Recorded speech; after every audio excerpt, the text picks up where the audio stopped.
brought to you as a public service by your cable or satellite provider. A Senate Judiciary Subcommittee held a hearing on Google and its censorship policy. Google's Public Policy and Government Affairs Vice President testified during the first part of the hearing. This is an hour and 40 minutes.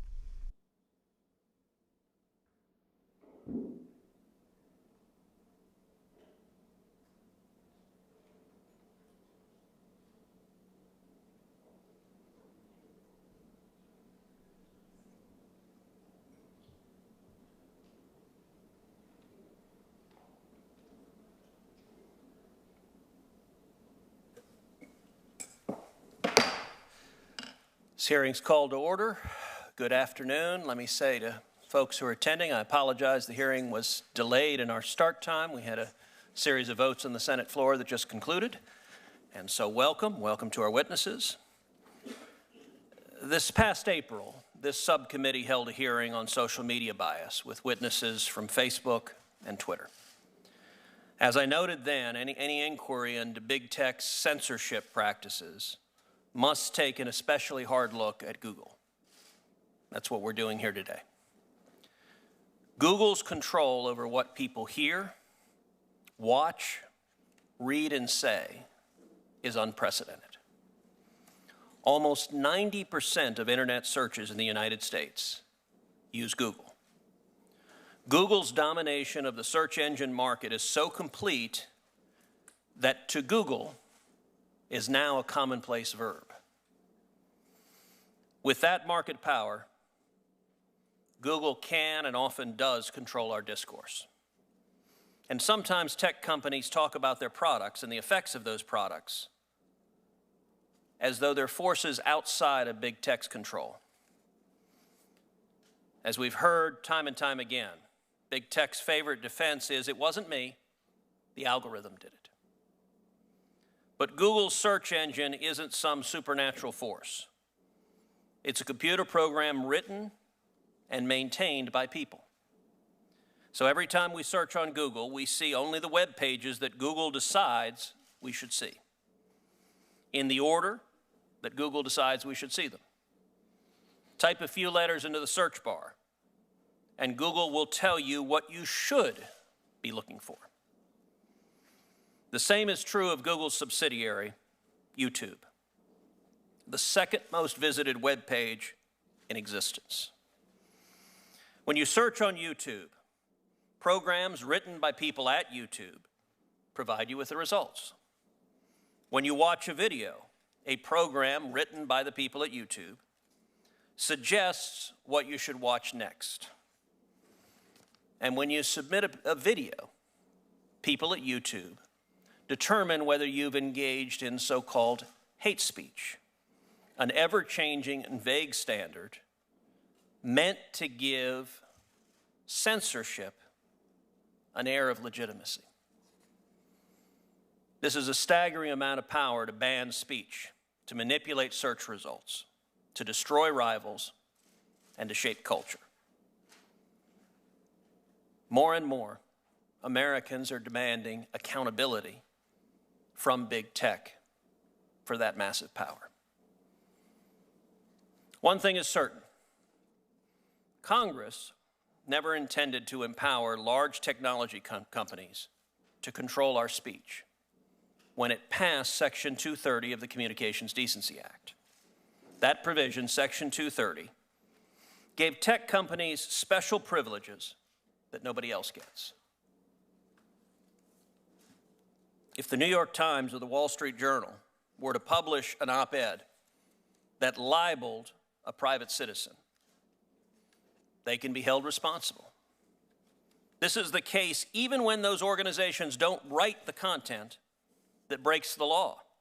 They can be held responsible merely for publishing it. Not so for companies like Google and YouTube. If someone uses one of those services to commit slander, or to transmit classified material, or to traffic guns or drugs, far too often Google is off the hook. Section 230 makes it immune. Big tech gets a perk, a subsidy, that no one else does. Fox News, MSNBC, or anybody else. This immunity, however, was part of a deal. It was a trade. Section 230, the text of it, refers to the internet as, quote, a forum for a true diversity of political discourse. That was the trade at the heart of Section 230.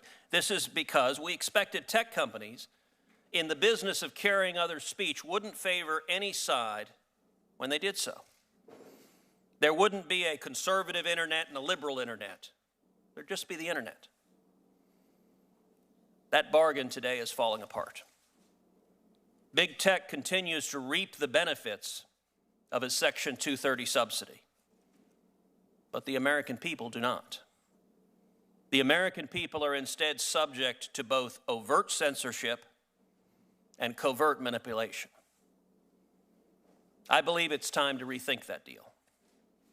If big tech cannot provide us with evidence, clear, compelling data and evidence, that it's not playing Big Brother with its vast, immense powers, there's no reason on earth why Congress should give them a special subsidy through Section 230. And that takes us to the heart of the problem. Big tech is anything but transparent. Google is happy to collect data on everyone, everywhere, constantly. On you, on me, on all of us. They make sure they know what you search, what you shop for online, what you like. They track your location within a matter of feet so that they know when you visit a physical store. But the information sharing is a one-way street. This must change. Google cannot simply hide behind its algorithms. Big tech's algorithms and search engines only do what humans at companies like Google tell them to do. Just as big tech needs and wants data on all of us, the American people need and want data on big tech. They need it to profit. We need it to protect free speech.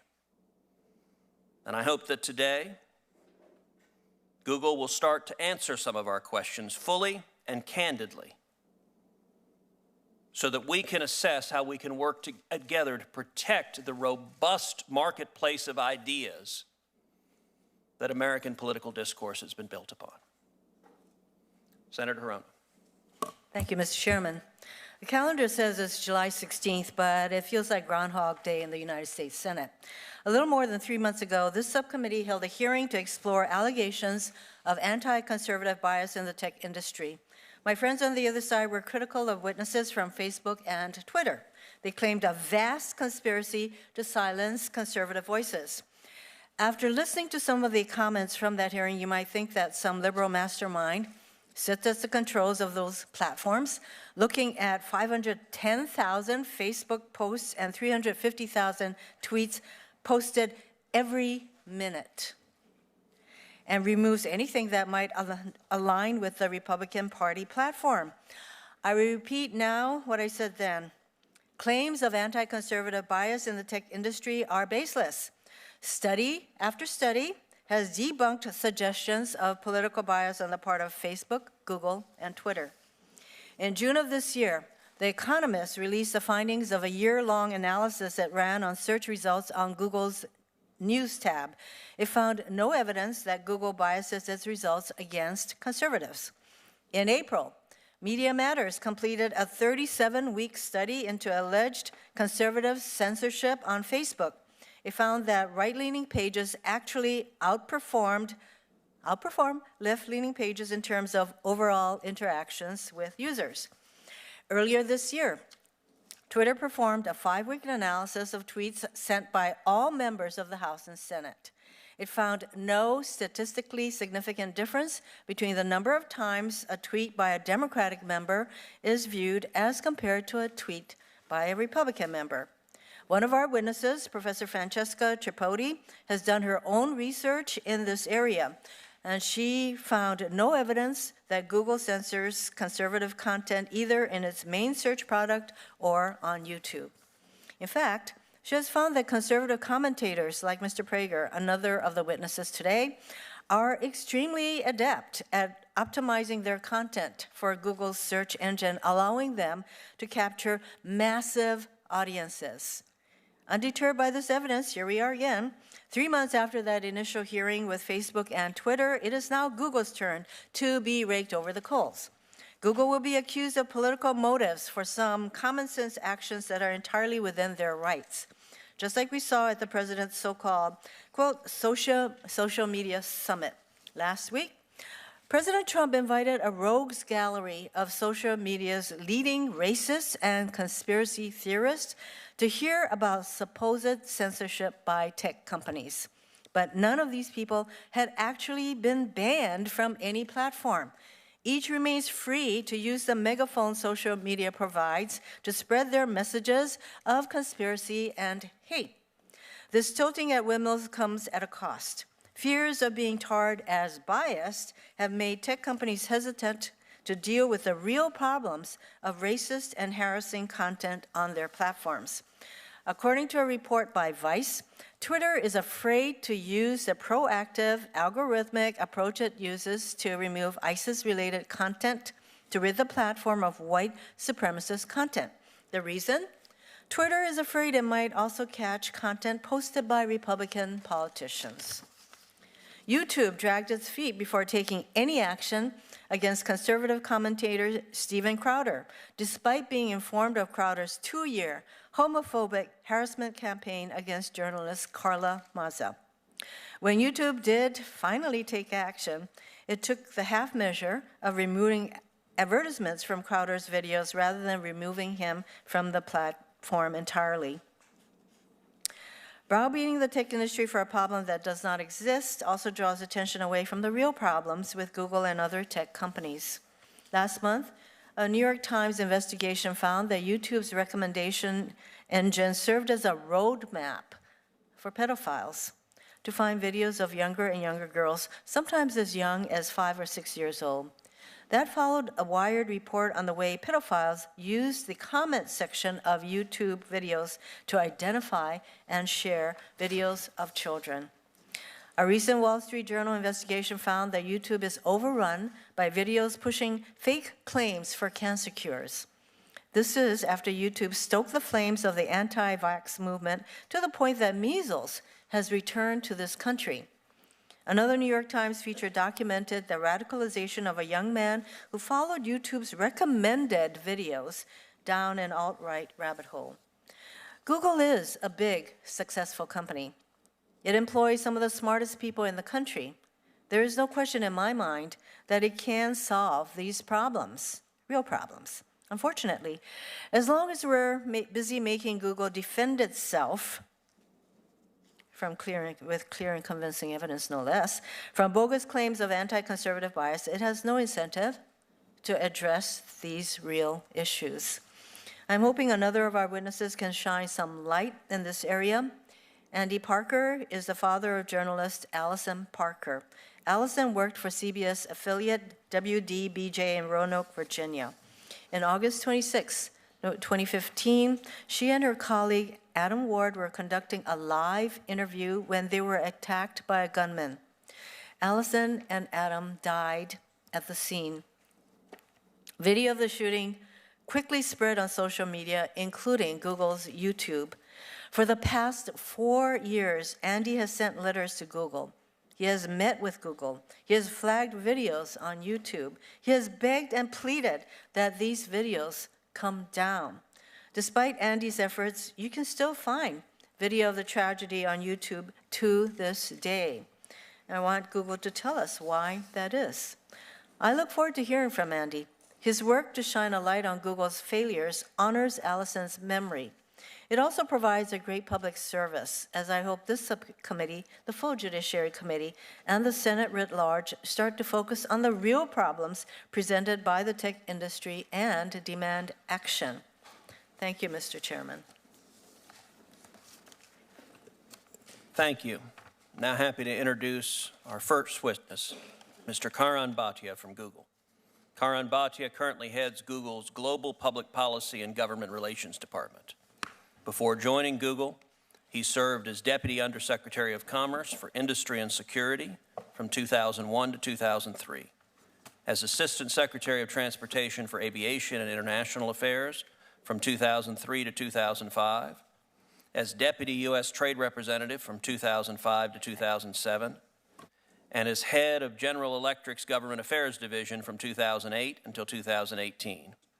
He is a graduate of Princeton University and Columbia Law School. Thank you for joining us, Mr. Bhatia. Would you please stand and be sworn in? Would you raise your right hand? Do you swear or affirm that the testimony you are about to give before this committee will be the truth, the whole truth, and nothing but the truth, so help you God? Mr. Bhatia, you may make your opening statement.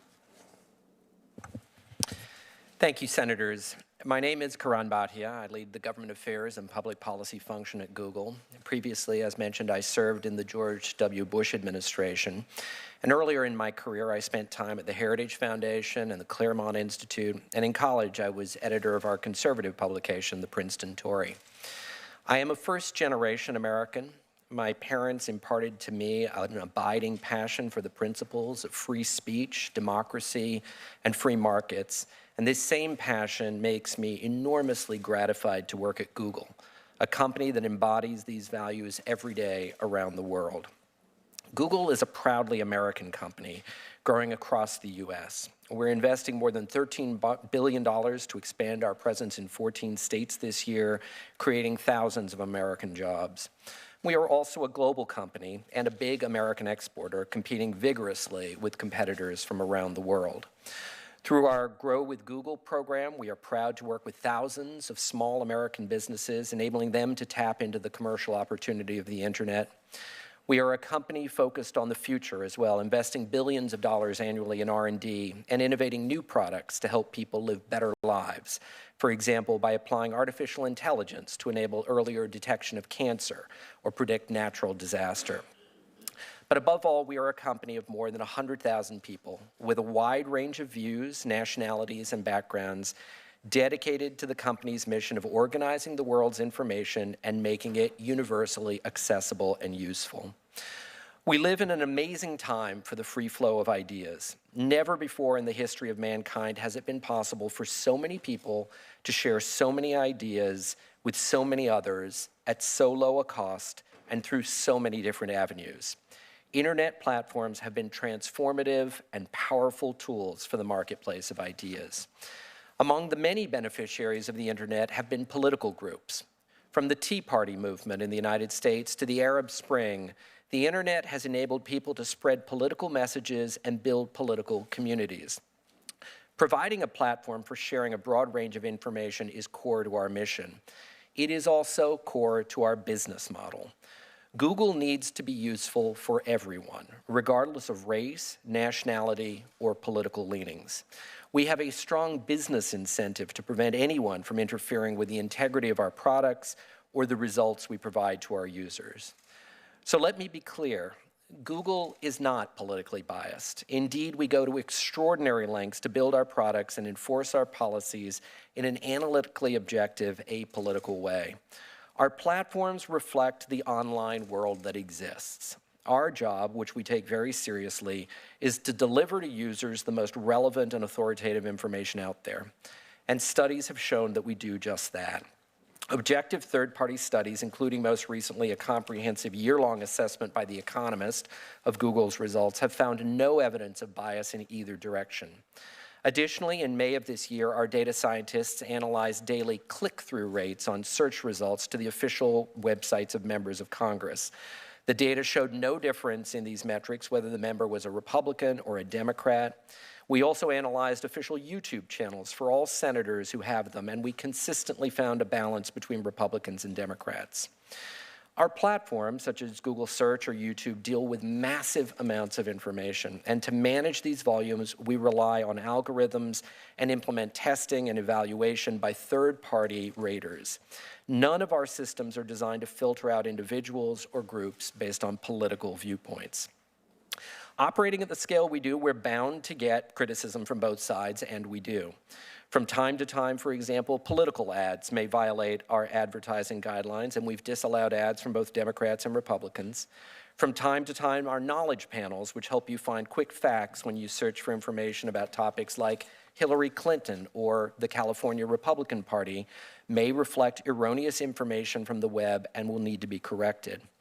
We work hard to learn from our mistakes and improve our products, but these mistakes have affected both parties and are not the product of bias.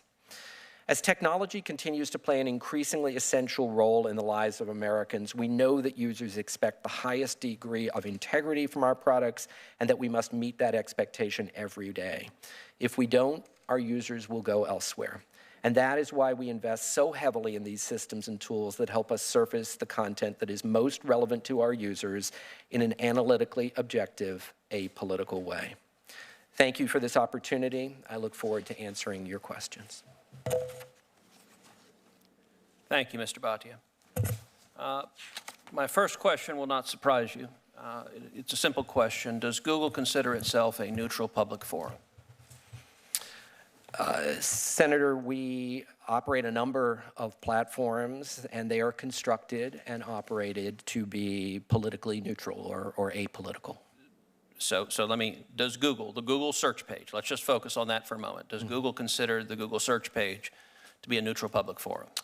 We construct it, we build it, and we operate it to be politically neutral. Does Google consider YouTube to be a neutral public forum? Similarly, Senator, we build and construct it, maintain it with our algorithms to be politically neutral. Mr. Bhatia, I'm going to ask my staff to give you a hard copy of a document that was released recently that we also sent to you ahead of time, so this should not be a surprise. It is a document that at least purports to be authored by Google. The title of the document is The Good Censor. How can Google reassure the world that it protects users from harmful content while still supporting free speech? And it's dated March of 2018. Is this document, in fact, a document that was prepared within Google? I've seen the document before, Senator. I've seen references to it. I understand that it was, yeah. Okay. So I want to refer to you, and the copy you have, the only alteration to it is we've written page numbers on it just for ease of reference. So those are handwritten. Other than that, this is identical to what we printed from online. And with no objection, I'm going to enter a copy of this in the record with the notation that we did write page numbers on it. I want to refer you initially to page 14.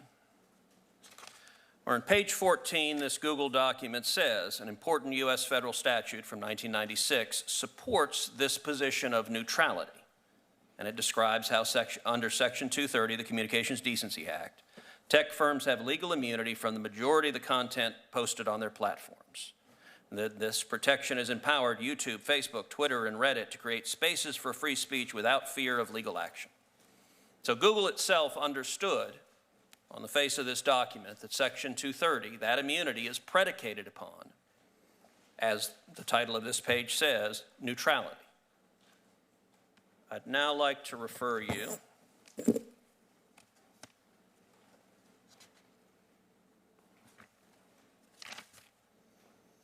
to page 65 of the document. If you can put this chart up as well. So on page 65 of the document, this Google document says tech firms are performing a balancing act between two incompatible positions. On the one side, create an unmediated marketplace of ideas, 100% commit to the American tradition that prioritizes free speech for democracy, not civility, by creating spaces where all values, including civility norms, are always open for debate. That's on the one side in Google's own assessment. On the other side is create well-ordered spaces for safety and civility, 100% commit to the European tradition that favors dignity over liberty and civility over freedom by censoring, and I will note this is Google's word, censoring, racial and religious hatred even when there's no provocation to violence. Now this Google document lays this out as a balancing act between two incompatible positions, but yet 2 pages later in the document, on page 67, Google concludes, in the eyes of big tech, which side has won out? And indeed, according to Google's document, The Good Censor, Google says tech firms have gradually shifted away from unmediated free speech and towards censorship and moderation. So I guess my first question is this accurate? Does Google engage in, using your own words, censorship and moderation? So, Senator, first, just to place this document in context, this was, as I understand it, sort of a thought experiment and sort of a discussion that was underway among our marketing team. It was a marketing document. And it was thinking about sort of this broader tension that exists between, on the one hand, being a forum for free speech, and on the other hand, seeking to introduce certain rules of the road or community guidelines to make sure that the online environment is one that is one that users will want to participate in. And so it was discussing that tension. It is not reflective necessarily of the views of the company as a whole. It is not, it is... Let me then ask my question again, Mr. Bhatia. Is this document prepared within Google? Is it accurate? Is Google engaged in, and the terms used are censorship and moderation in this context, I understand not to mean being moderate, but rather actively moderating the speech that occurs. Is that in fact what Google is doing, which is censoring and moderating speech on its platform? So I would not say that we are censoring speech on our platform. In fact, there is a dramatic, there's as I mentioned in my opening remarks, remarkable opportunities for every part of the political spectrum to be able to participate through the online platforms. We do have, for instance, let's take our YouTube platform. We do have community guidelines that precludes, for instance, people from uploading videos that might contain violent extremism, that might contain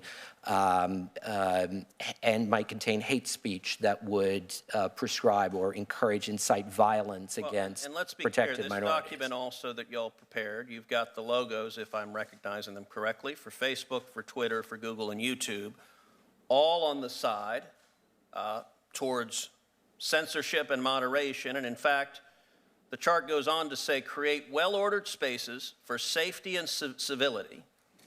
And then it has 3 words: politicized, editor, and publisher. Are those accurate descriptions? Is Google or YouTube editors and publishers? No, sir, Senator, I don't believe we are. And again, I'm not sure the context in which those words were placed up there. But no, we are not. So this Google document, your position is it's just wrong, then, is that? My position is that there are many documents that get produced where you task teams to go off and think about what's going on in the ecosystem. I think this document reflects thinking, that's being done by a marketing team. And in fact, the next page of this slide deck, which I don't think I have in larger form, but I'll read it for you. It's page 68 in the version in front of you. Says, for a long time we thought of censorship in terms of government and nation states.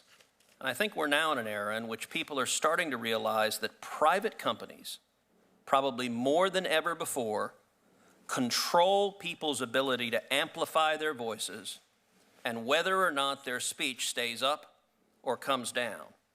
Also what they see and what they can listen to and what they can read. Now, there has been considerable debate, including an argument by the ranking member of this committee just a few minutes ago, that there is no censorship, that no one is engaging in any censorship. This document, and in fact the quote I just read, I think reflects the concerns of a great many people that Google, a massive company with monopoly power, is choosing whether to amplify people's voices, whether their speech stays up or comes down, what they see, what they can listen to, and what they can read. Do you agree that's in fact what Google's doing?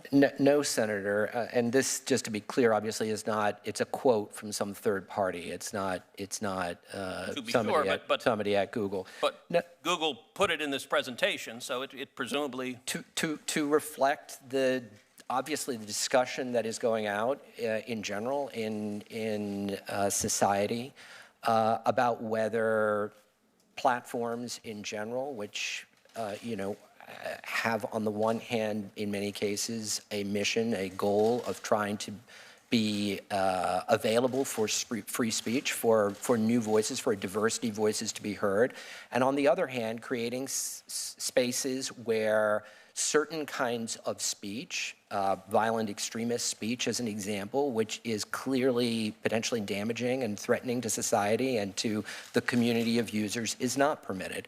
So that's a tension, a natural tension that exists, and I think it's, again, it's not our quote, but it's not an unreasonable thing to expect companies to be thinking about that. All right, so let me ask the last question, my last question for the first round.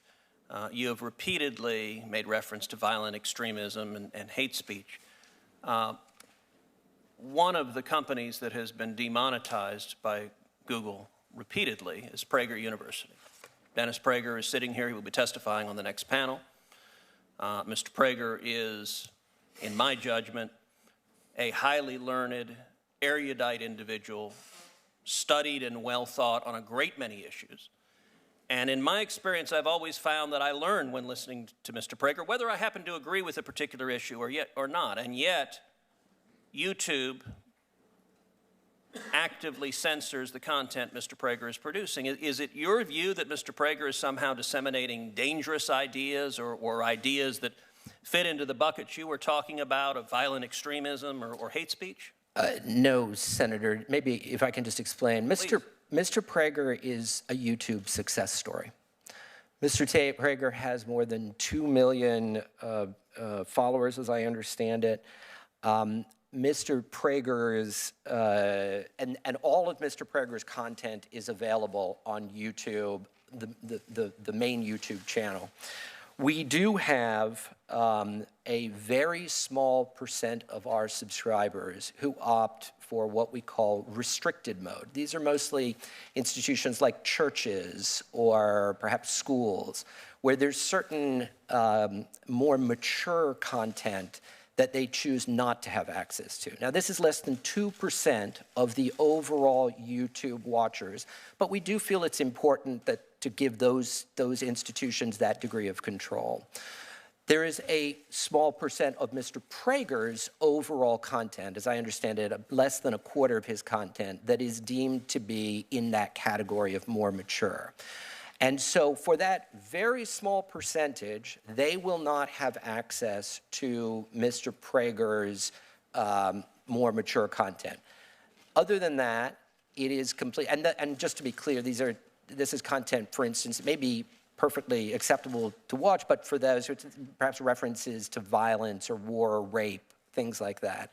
So that's the basis. My understanding, just for the record, is that PragerU has produced 325-minute videos, and that YouTube has censored 56 of them, so roughly 20%. Among those that are censored include a video on the Ten Commandments. Another one censored includes a video on the history of the nation of Israel. The restrictions are purportedly for blocking things like pornography, but apparently in YouTube's world, talking about the Ten Commandments and the nation of Israel is comparable and should be blocked. Respectfully, Senator, that's not right. Okay. Please explain.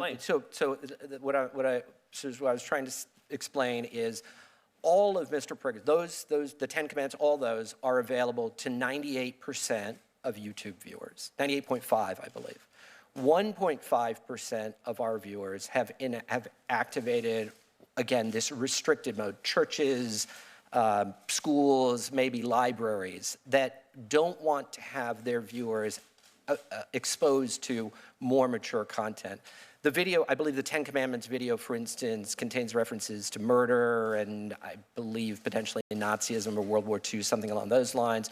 There are other videos that have in that category, in the number that you referenced, 56, whatever it is, that may make reference to rape. That's the reason, but they're not censored. They're available to everybody who's using normal YouTube. They are not available to the small subset who have chosen to activate restricted mode. Senator Hirona. Thank you. It's very clear that all of these platforms they do remove certain kinds of content. That is not the issue that the chairman is trying to focus upon. And really, the premise of this hearing is not the removal of for example, violent speech, but the premise of this hearing is the targeted removal of conservative speech or content. So, you know, that's what the chair would like to focus us on. And apparently the Ten Commandments video has Nazi imagery, so that may be one of the reasons that it's restricted.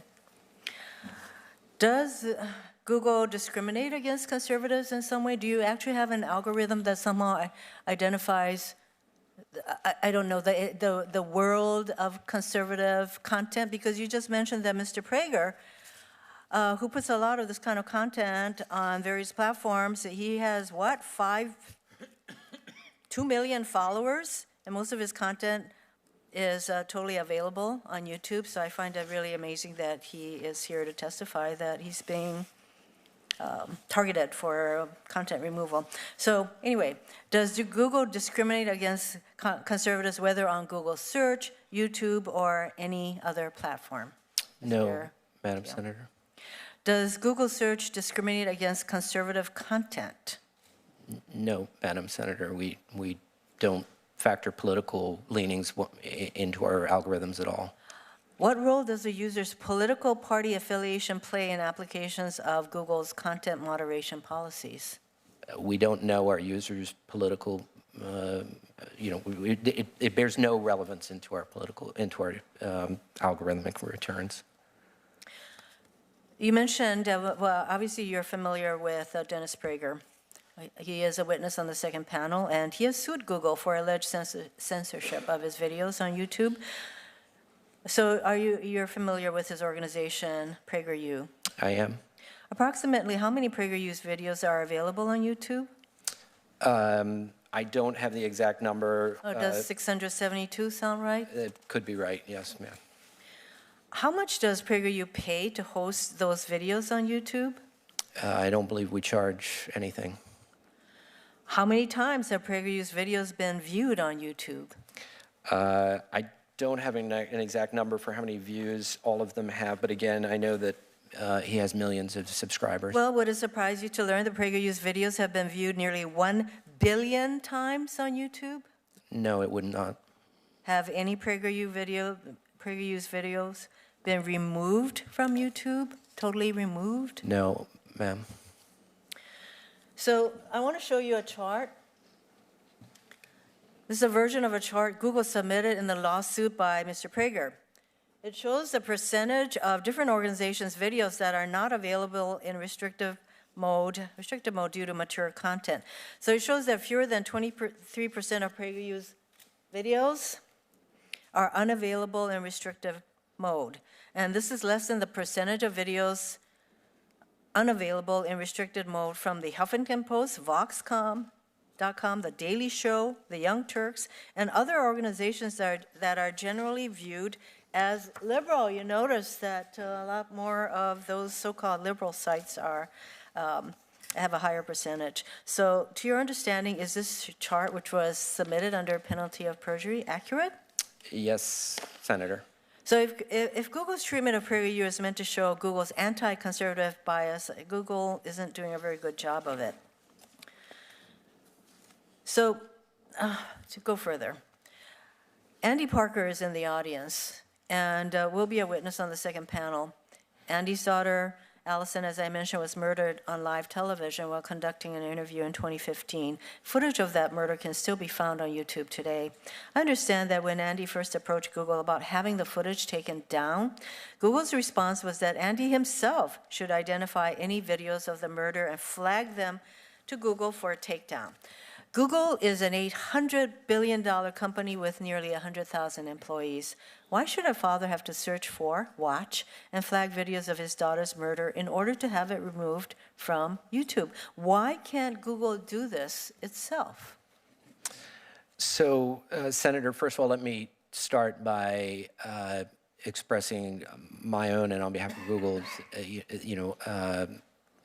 deepest sympathy to Mr. Parker for what he's gone through. And we have indeed engaged with him over the course of time. There are a number of sets of potential concerns with different kinds of videos. So if I can explain, the first are videos that are hoax videos. So there were videos that were put out that essentially tried to make the case that the shooting of his daughter had not happened. Those videos, we violate our policies, and we have indeed taken all of those down. The second set of videos that you're referencing are a variety of videos that may be, for instance, news footage or other things of the shooting. And there are a couple of concerns. One is the question of copyright. In other words, are these videos that are owned potentially by Mr. Parker? I understand there's some evidence of that. If there is, obviously we would seek to respect the copyright holders' desires. But where there are simply news videos that a major news outlet might have put out that would contain sort of portions of the footage, that then becomes sort of part of the corpus that we would generally tend to leave up. So that's, I think, what we're trying to work our way through. So you have taken down some of this footage, and the ones that you legally can take down. Yes. Do you have any of us, can you give us any idea of how many, whatever the right term is, how many of these individual posts that have been put up that you all take down?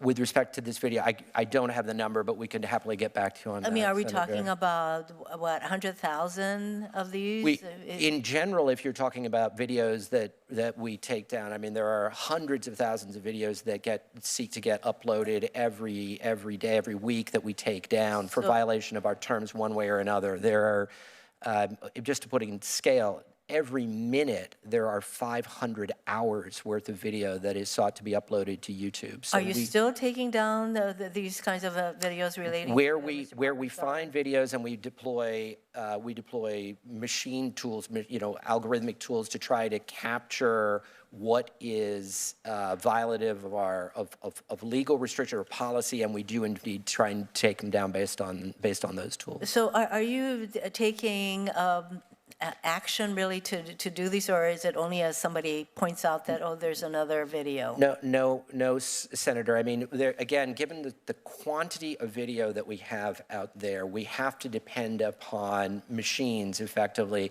to try and create fingerprints and then spot videos that are violative of our policies, our community guidelines, or others. So we certainly use that as a first instance.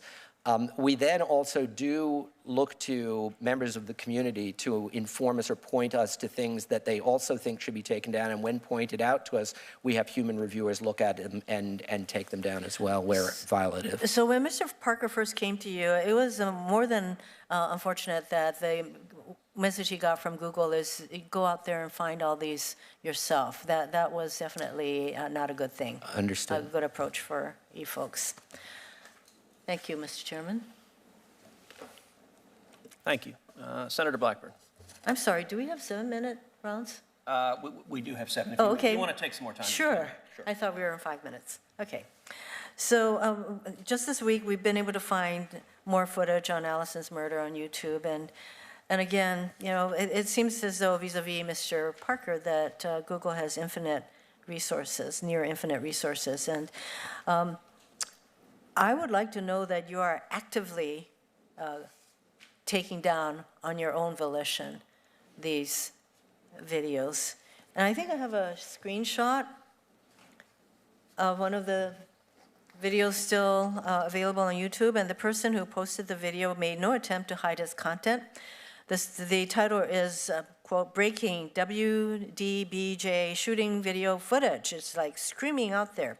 And the description states a gunman is on the loose after killing 2 broadcast journalists in a shooting that was captured on live television, etc. And I understand that content moderation can be a difficult task, but it doesn't look like it should be in this case. It's right out there.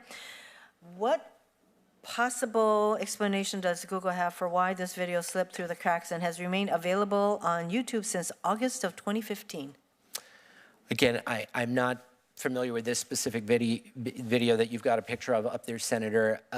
It again would depend upon the nature of the video that had been put up. If it was again, a hoax video of some type, it clearly would transgress our policies and would come down and, should come down.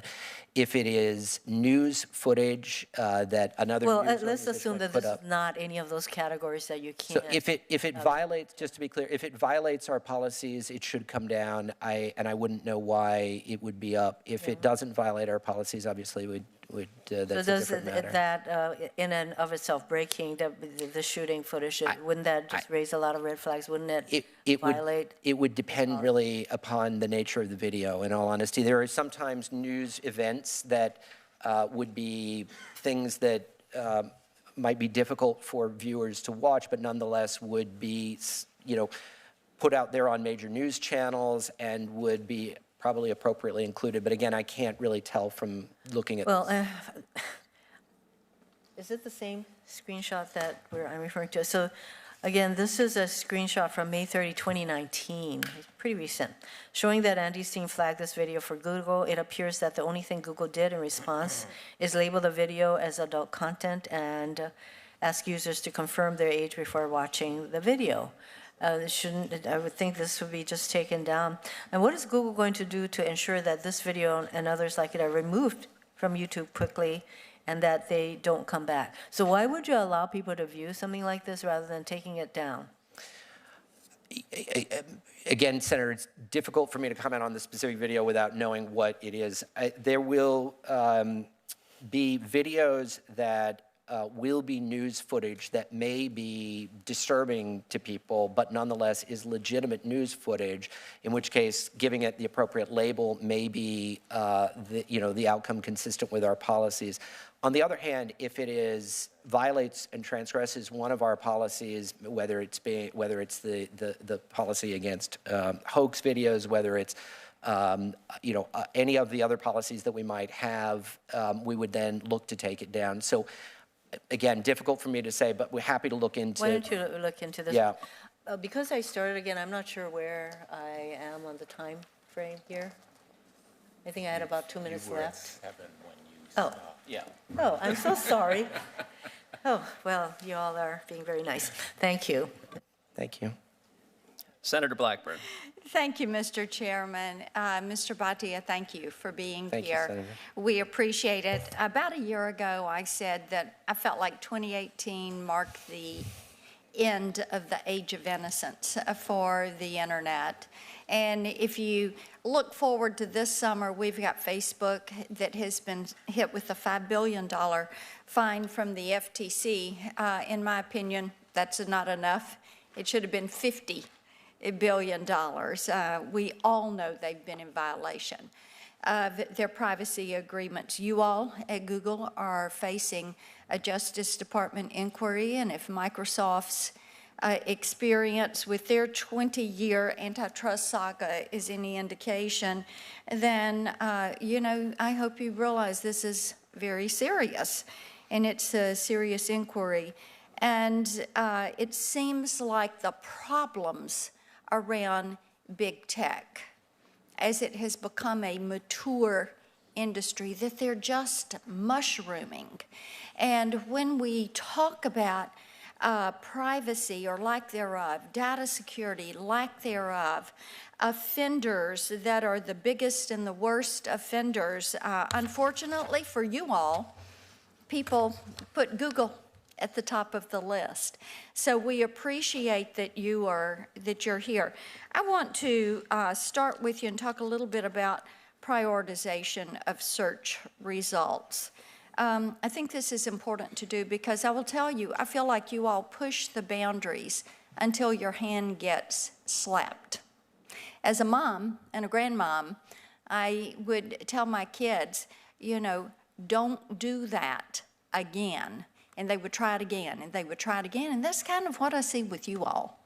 But a big business company like you ought not to be having such childish behavior where you do something and you get your hand slapped, waiting to see if we are going to get after you or a federal agency is going to rein you back in. You're always out there pushing to the limit. And in doing this, you have a practice that seems that you suppress competition. And we know that that Google has, through Google Plus, you have prioritized search results over Yelp and TripAdvisor. You did that until local search providers really pushed back on you and said you can't do that. Now we see what you're doing is consolidating many of the travel offerings together.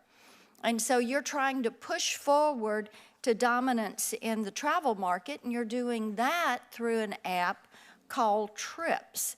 And now you're going to be armed with all of these details, all of this data, all of this search data from people that use your service, and you're going to use that prioritization to wipe out competition from travel booking sites. And I'm concerned about the threat to competition that Google poses and how search prioritization harms new startups that are seeking to enter the marketplace.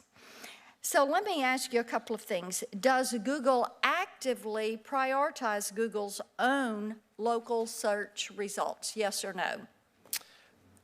We seek to provide users, Senator, with responses to their queries that are most relevant, relevant and authoritative. Yes or no? Do you prioritize? No, unless our services, what we would put forward, it would be more relevant and authoritative. Okay. Does Google know if its own search results are better than the third-party competitors? It would depend entirely on the different search that you search, So you have all the data, but you're not quantifying and you're not prioritizing. There are billions of searches that get run every day. Sometimes we would surface information that we would have, sometimes the others. answer is yes, you do prioritize, and yes, you do use that information. People aren't dumb. They can check how those search results come in. When the FTC investigated Google from 2011 to 2013, it discovered a business practice that is called co-occurrence signals. That is, Google products would be triggered to appear above the 10 blue links when the appearance of a competitor occurred in the page rank results. Does Google still use any form of co-occurrence signals to suppress the competition in search results? Senator, you're deeper into that than I know the immediate answer to. I'll have to get back to you on that. I will tell you that the FTC... Why don't you submit something in writing then for the committee so that we have that? This is a practice you're not supposed to be conducting at this point. You've been investigated for it. Okay, on Monday, you claimed in an op-ed that Google is not politically biased, yet you acknowledged that Google took down or limited the reach of conservative content and accounts and only did so mistakenly. If you want us to believe that Google is an equal opportunity search engine and not an equal opportunity offender, let me clarify exactly what an equal playing field would look like for you all at Google. Google should equally promote video reporting in its search results, whether the article is from CNN or Fox News. Do you agree? We have both CNN and Fox News in our news corpus. Okay. Should Google equally promote news articles in its search results, whether the article be from the Huffington Post or Breitbart? We surface the results that are most responsive. Should YouTube equally promote videos from Diamond and Silk at the same time as videos from John Oliver? Again, both are in the corpus. Okay, what gets surfaced is most responsive. Thank you. I'll move on. In December 2018, reports surfaced that Google employees sought to block Breitbart from Google AdSense less than 1 month after President Trump took office. Google employees sought to use, quote unquote, what they called hate speech as a pretense for banning Breitbart from taking part. The emails show. Ultimately, these Google employees did not succeed in their efforts to censor Breitbart. Has your advertising platform ever enacted policies that tended to favor certain viewpoints over others? No, Madam Senator, we don't use political indicia to influence our ads. Okay. Has Google ever blacklisted or attempted to blacklist a company, group, individual, or outlet from its advertising partners or its search results for political reasons? No, ma'am, we don't use blacklists, whitelists to influence our search results or... For what reason does Google blacklist a company? As I said, per your previous question, we do not utilize blacklists or whitelists in our search results to favor political outcomes. Doesn't happen. I have one last question, Mr. Chairman, if I have permission. In March 2019, Google set out to form a council on the future of artificial intelligence. That is something very important to us here at this committee. One topic was fairness in machine learning. Yes, ma'am. Of the 8 members appointed to the council, only one conservative was appointed. That was Kay Cole James. She's the president of the Heritage Foundation. She is widely respected as a leader in the conservative movement. Yes. Her appointment caused 2,500 Google employees to sign onto a letter opposing her appointment. The AI panel fell apart after Ms. James was unfairly tarred and targeted for her policies. These days, we hear a lot about implicit bias. What has Google done to address the widespread implicit bias against conservative values that persist throughout your corporate culture? And we understand this is in the physical sense and in the virtual sense. So, first of all, with respect to our corporate culture, let me again emphasize we're 100,000 people. We're in many states around the United States, including Tennessee.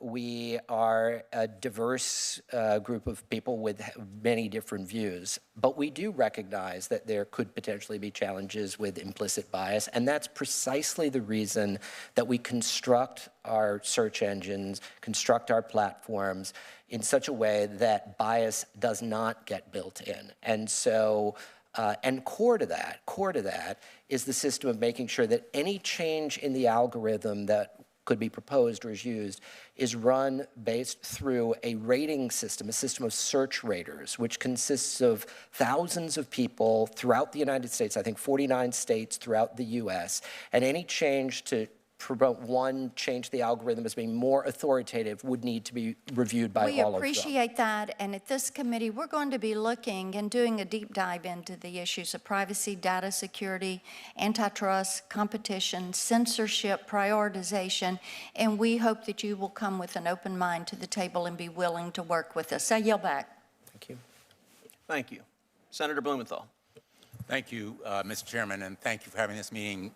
Welcome to committee. Thank you, Senator. And thank you for being here. I want to first ask you about an allegation which actually the President surfaced on Monday. The President threatened to launch a treason investigation into Google for allegedly working with the Chinese government. The claim appears to be based on a comment, and I'll ask that the report of that comment be entered in the record if there's no objection.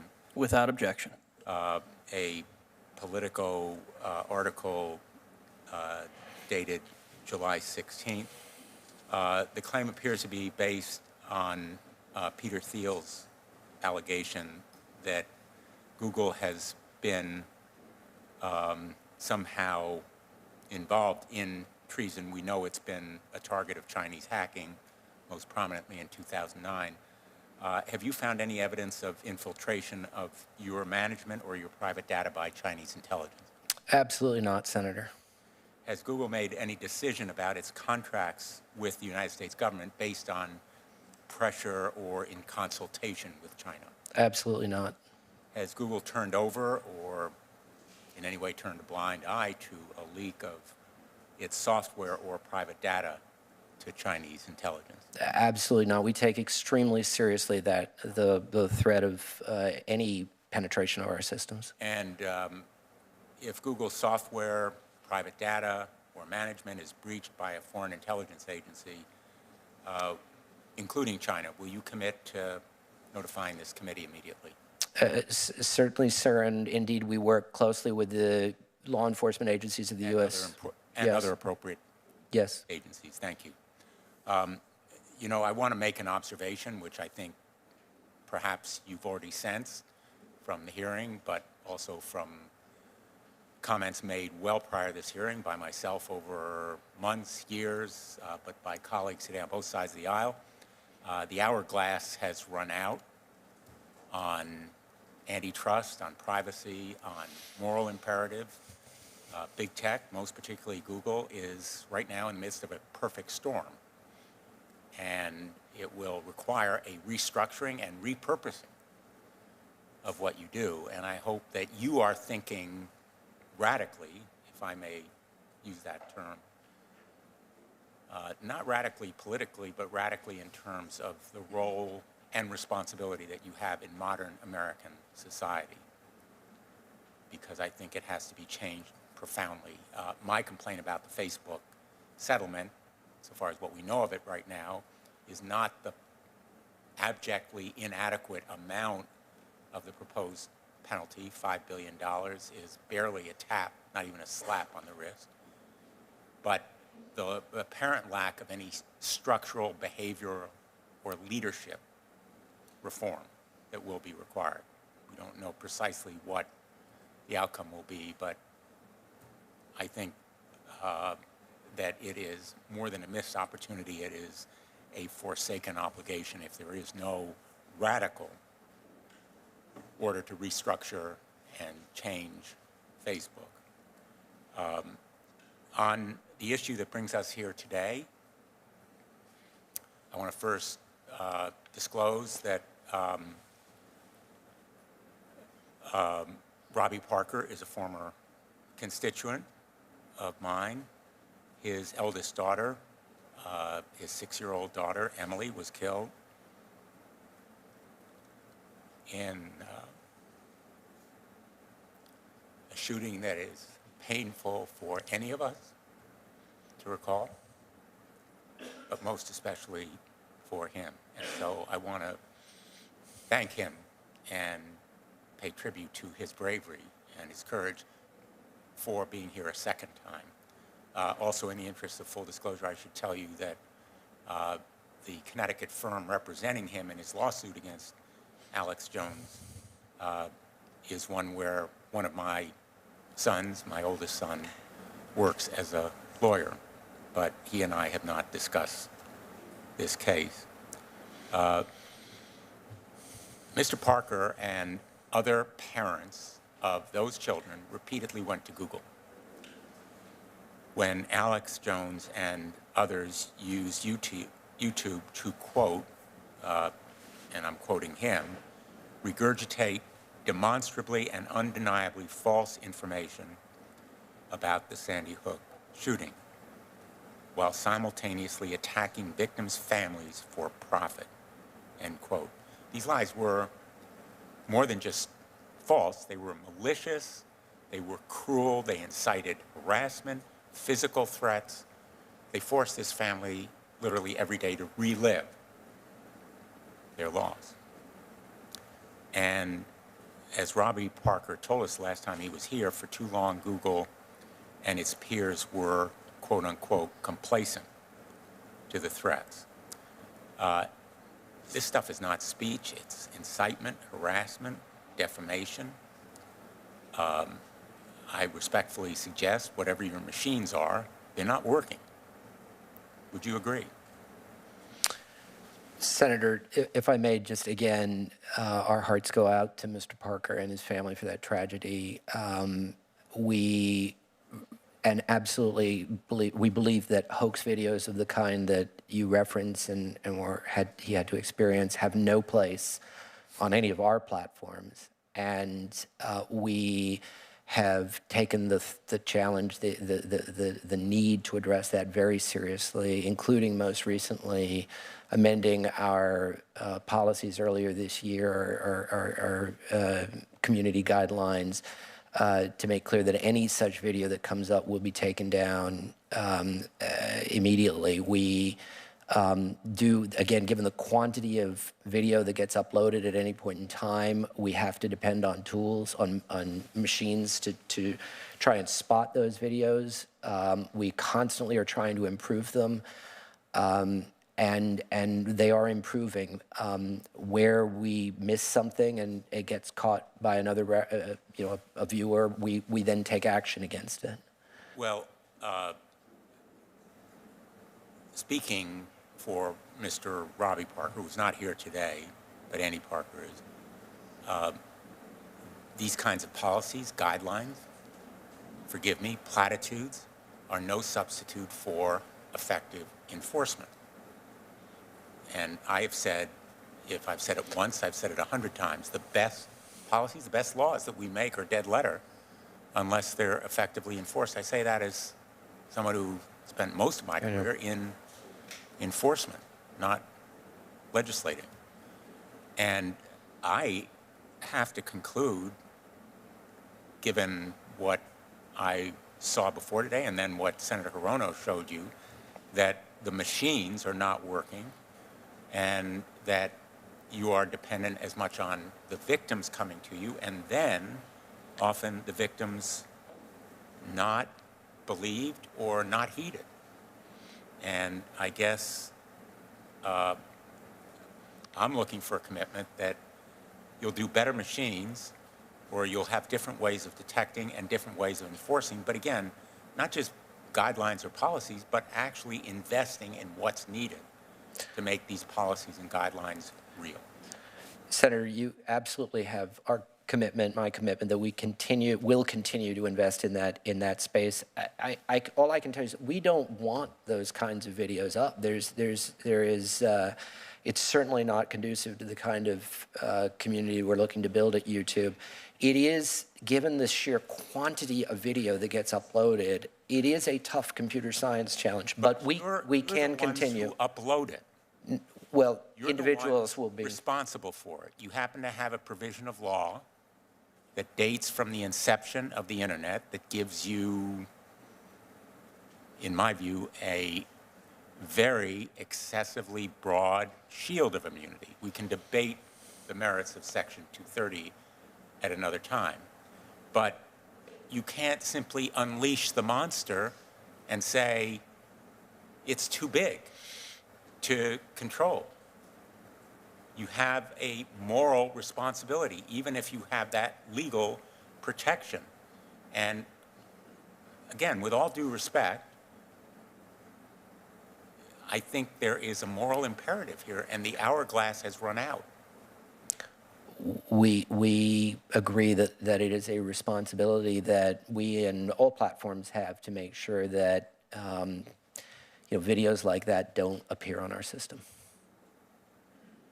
And what specific steps are you going to take besides guidelines and policy? A lot of it will come down to improving the algorithms.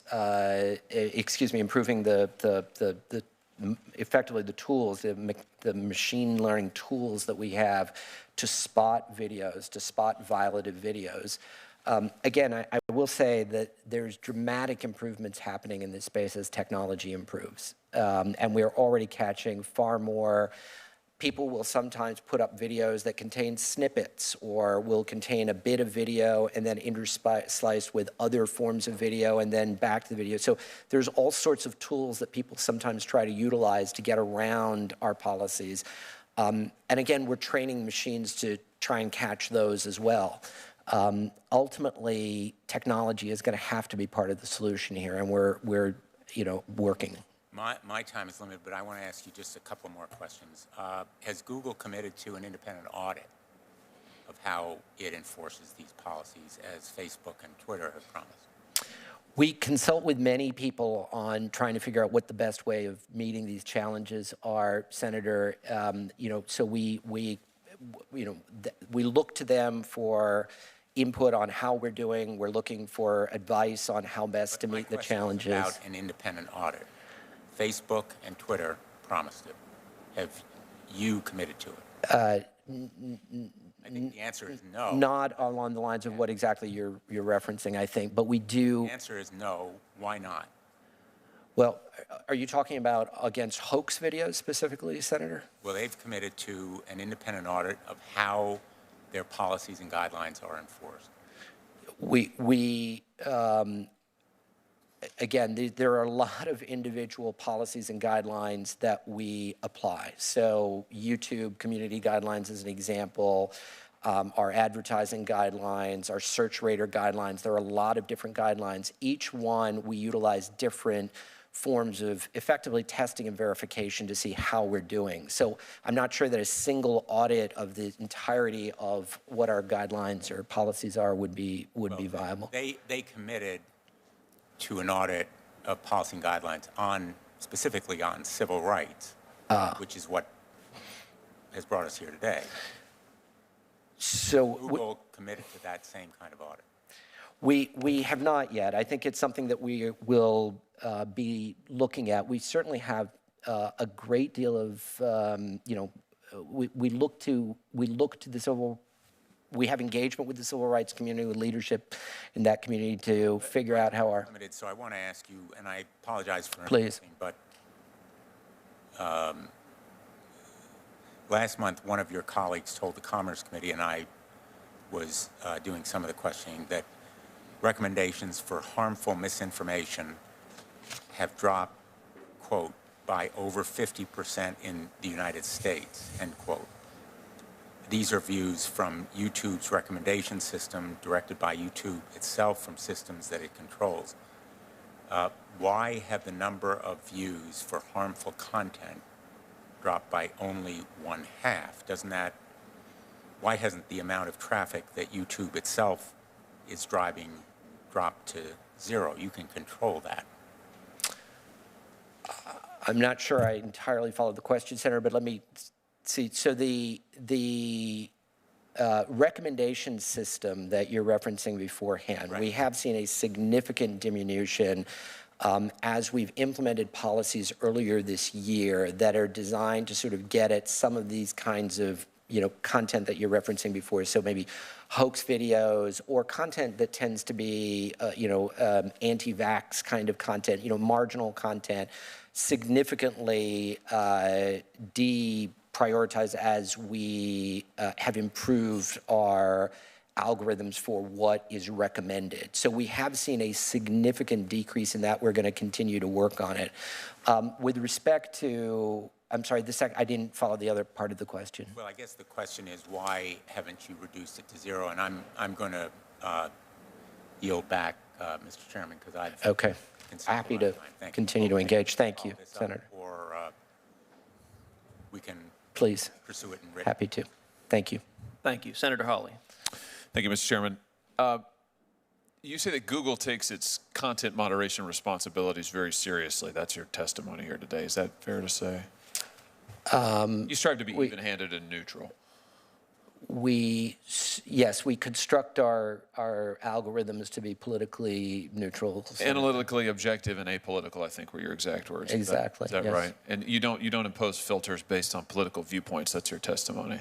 That's correct. And despite the fact that almost exclusively your executives, employees donate to one political party, I think 1% of the donations that came from Google in 2016 went to Republicans or Donald Trump. All the rest went to the other party, Hillary Clinton, the Democrats. It is your testimony that you never use content moderation to advance an ideological agenda. Is that correct? Yes, Senator, and it's, it is both contrary to our mission, contrary to our business interest, and it would be incompatible with the systems that we build to work political bias in there, which I think is why we've had third-party studies, including the ones that I referenced, that demonstrate that we do not have political bias in our product. And inconsistent with your basic values, I imagine you would say. Inconsistent with our values. Except for when you do it in China, right? You're happy to censor for the repressive authoritarian Chinese regime, like for instance with Google.cn, happy to censor away any mention of Tiananmen Square, happy to help the Chinese government maintain control of all information within the country, happy to help them control the information flow to their own citizens. You're happy to do all of that.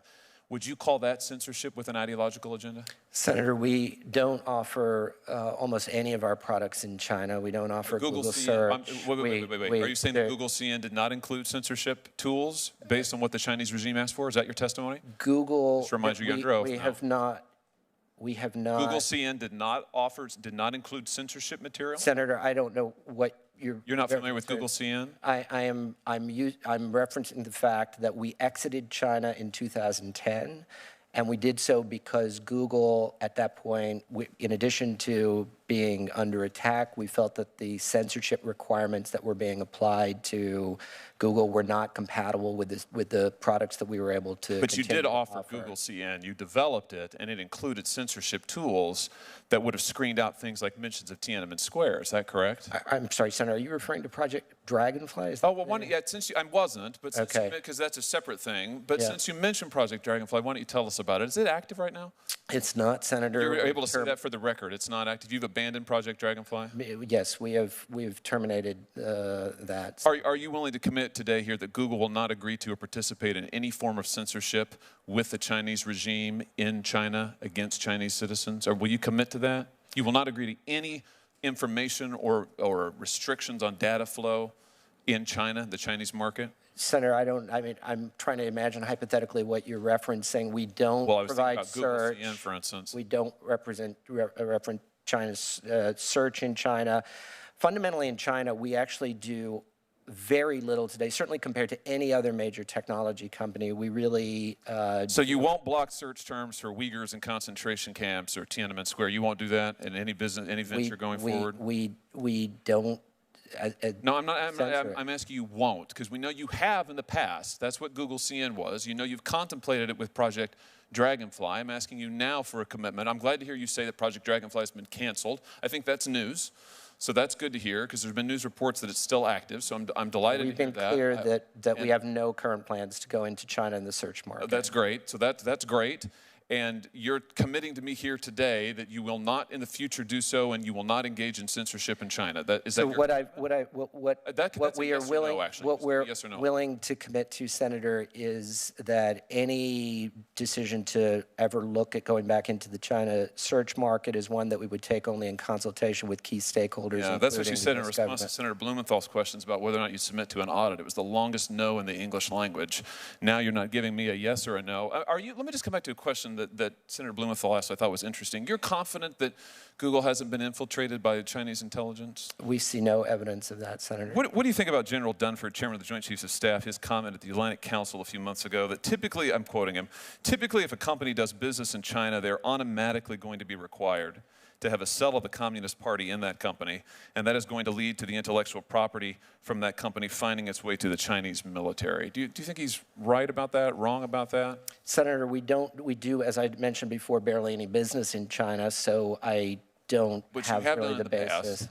And you have tried to. 2010, we exited the country. That wasn't that long ago. 10 years ago. Okay. Well, my point is this. You've been more than willing to engage in ideological censorship in the largest market in the world. You have been more than happy to partner with the most repressive authoritarian regime on the planet, all for profits, whatever it is that is good for Google. Why would anybody believe you now when you say you won't submit to a third-party audit? You just answered Senator Blumenthal no to that. You won't commit to me that you won't engage in censorship when it suits your purposes in China and the Chinese market, for instance, in the future. Why would anybody believe you now when you say we don't ever impose an ideological agenda? What assurances can you give us?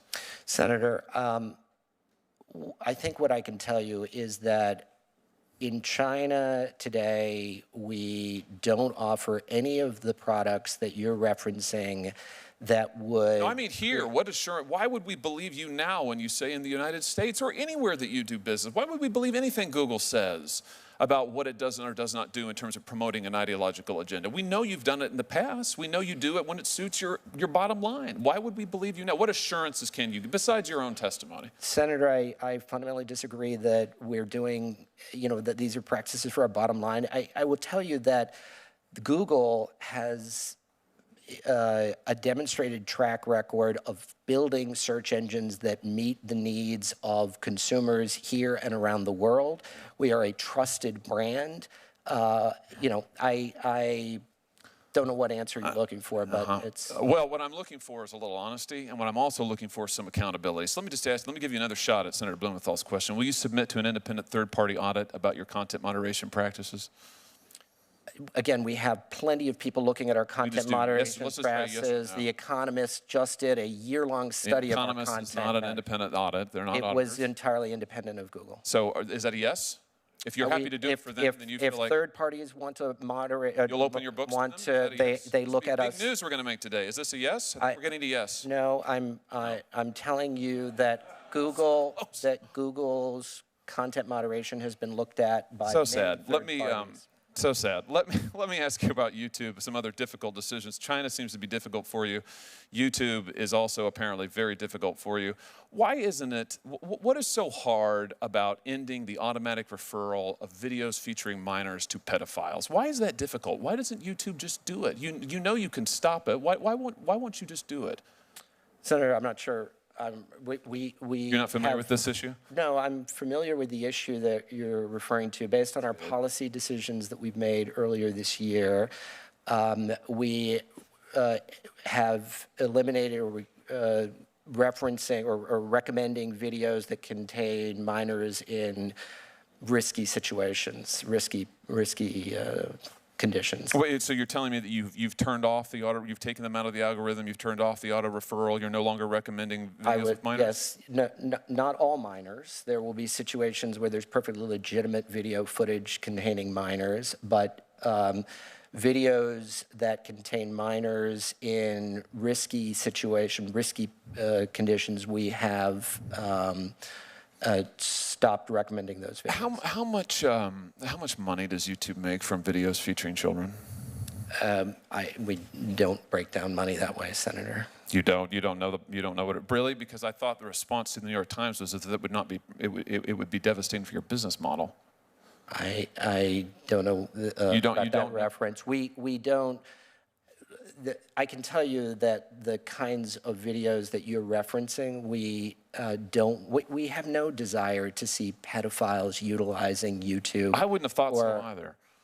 And that's the reason why we've taken a number of steps. How about this? You may know that I've introduced a bill that would codify this into law. Steps, it sounds like the ones you say you've voluntarily taken. So will Google support that bill that would stop any company, yours or others, from automatically referring videos featuring minors in this way? I'd be happy to. I haven't looked at the bill, but we'd be happy to look at it. And certainly it's an area it sounds like we have a common interest in working towards a successful outcome on. Well, it's certainly an area in which I think the American people have an interest in protecting their children, just as the American people have an interest in getting information that is free and fair, just as the American people have an interest in having their data protected. Absolutely. Just as the American people have an interest in having companies that describe themselves as a proudly American company, those are your words. Absolutely. From not doing business with, sharing secrets with, or otherwise promoting the worst, most authoritarian regime on the planet, which is China. So, I'll just associate myself with the remarks of, I think, all of my colleagues here. Clearly, our trust and patience in your company and the behavior of your monopoly has run out. It has certainly run out with me, and I think it's time for some accountability. Thank you, Mr. Chairman. Thank you, Senator Hawley. Mr. Bhatia, you talked about that Google values being a trusted brand. I will tell you, I think that trust has been severely eroded. Google, as I understand it, was founded on a motto of "Don't be evil." There are more than a few Americans who have skepticism that Google is living up to that promise. You answered Senator Hawley that, well, gosh, The Economist and others have done studies. Did The Economist have access to Google's internal records? No, Senator, I believe it was done externally. They ran a series of tests based on results that they were plugging into our search engine. So one of the very frustrating things about this topic is there are very limited data. much of this topic gets argued by anecdote, which is a less than satisfying way to consider any topic or to consider any analysis, and it yields things such as Democratic senators saying there is no censorship. The problem is Google has all the data, as does Facebook, as does Twitter. Let's see if we can get a little bit of that data. In the year 2018, how many ads by Republican office holders did Google block? How many political ads? How many ads by a Republican office holder did Google block? I don't have the number off the top of my head. I would say the vast majority of ads that get submitted get run. Will you commit to answering that question? We'd be happy to come back to you. And I want the same answer. How many ads by Democrats did Google block? How many videos by Republican office holders did YouTube block? How many videos by Democratic office holders did YouTube block? Those are objective data. On the latter question, we looked into that. There were no videos blocked by Republicans or Democrat members of the Congress. Okay, so my understanding actually is one of the members of this committee, Senator Marsha Blackburn, had one of her ads blocked because you deemed it shocking content. Is that?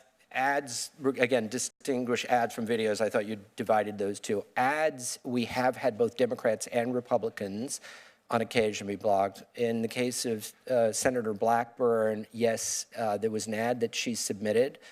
It involved one of the people on the ad voicing an obscenity that although that was bleeped out, is that correct? That violates our policy as well. It was clear what it was, apparently, and that was violated. So we went back, we talked to the senator's let me office and say, fixed I the ad. appreciate your commitment to answer these questions, and I'm going to ask them to you in writing. Mm-hmm.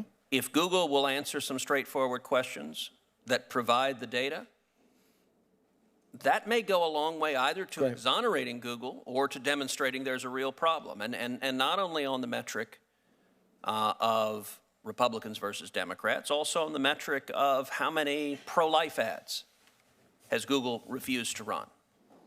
This committee has heard testimony, for example, that the movie Unplanned, the true story about a former employee of Planned Parenthood, Google refused to run their ads. So that's a question I'd like an answer to. How many pro-life ads did Google refuse to run, and how many pro-choice ads did Google refuse to run? Likewise, how many pro-Israel ads has Google refused to run? How many anti-Israel ads? Those data, right now, Google is a black box, and nobody knows. Let me ask another question. What was the average ad rate Google charged the Trump campaign in the 2016 campaign? Ad rates, Senator, are set by auction.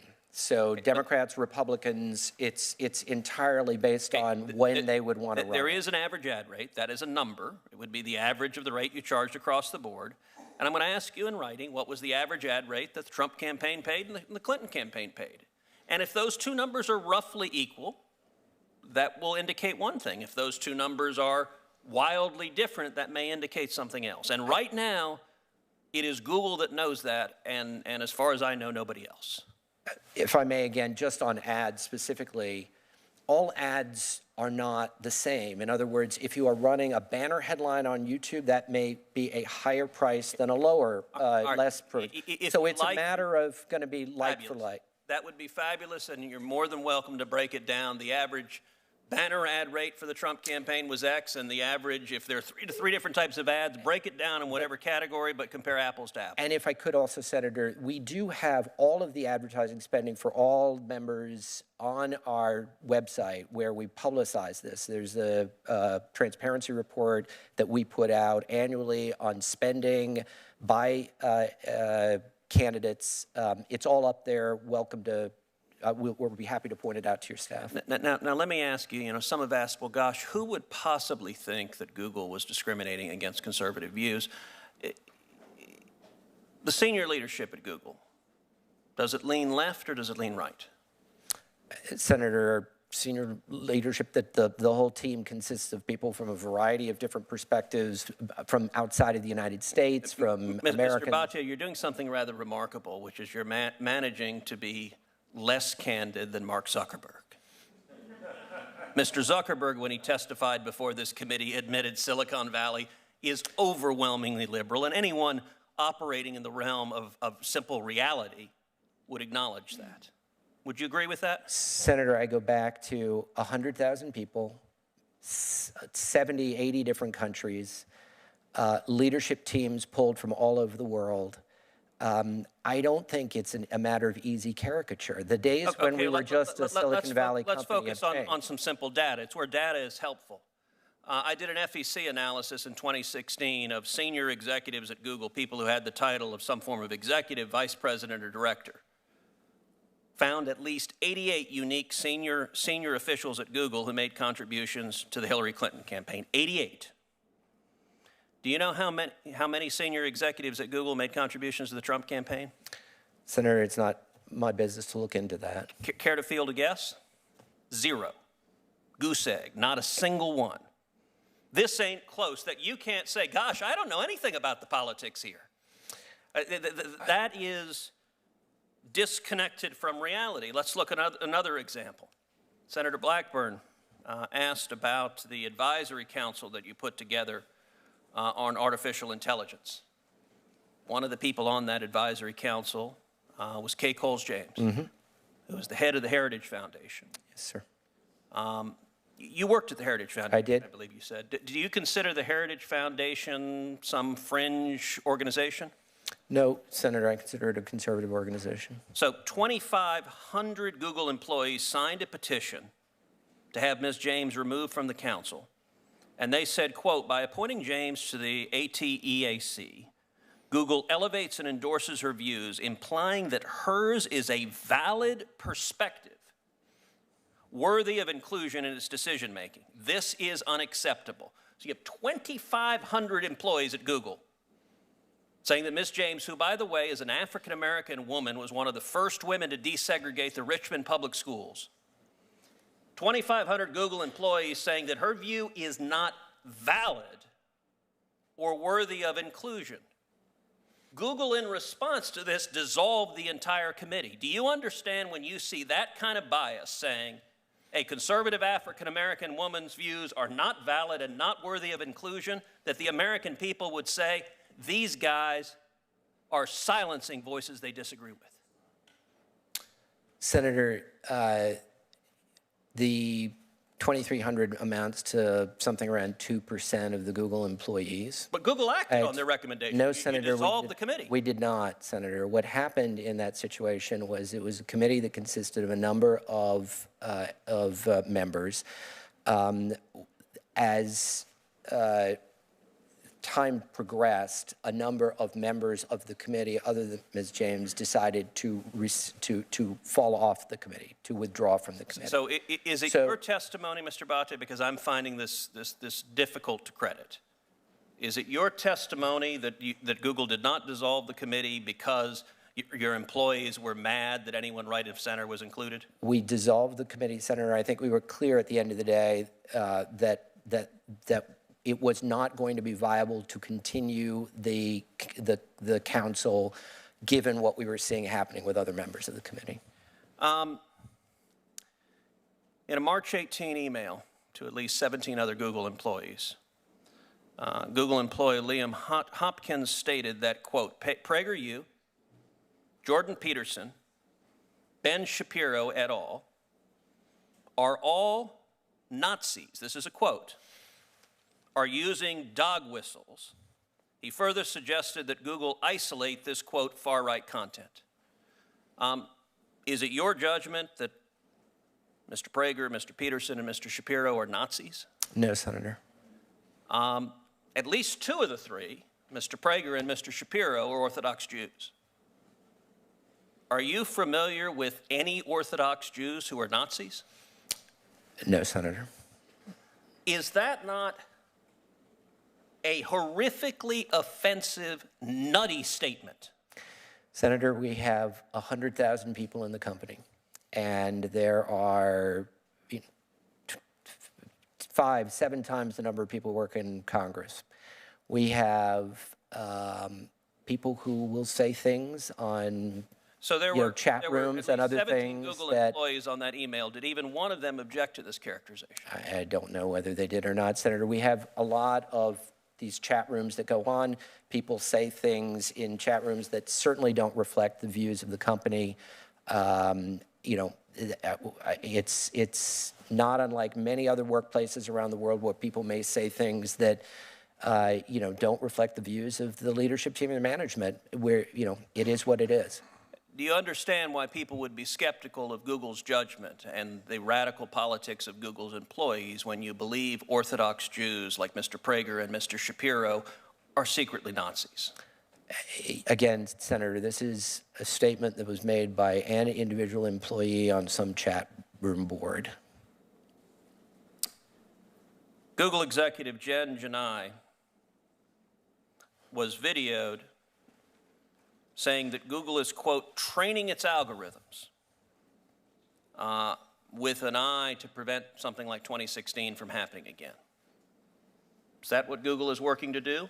And here's the quote. We're also training our algorithms like if 2016 happened again, would the outcome be different? So, Senator, this was taken, I believe, from the Project Veritas videos where Ms. Janai was, who is a Google employee without responsibility for our search algorithms, was secretly videotaped without her consent. Her reference that you're quoting here and that the video subsequently made was to activities that we have undertaken to make sure that election interference that was seen, foreign state interference in the elections that was seen in 2016 does not happen again.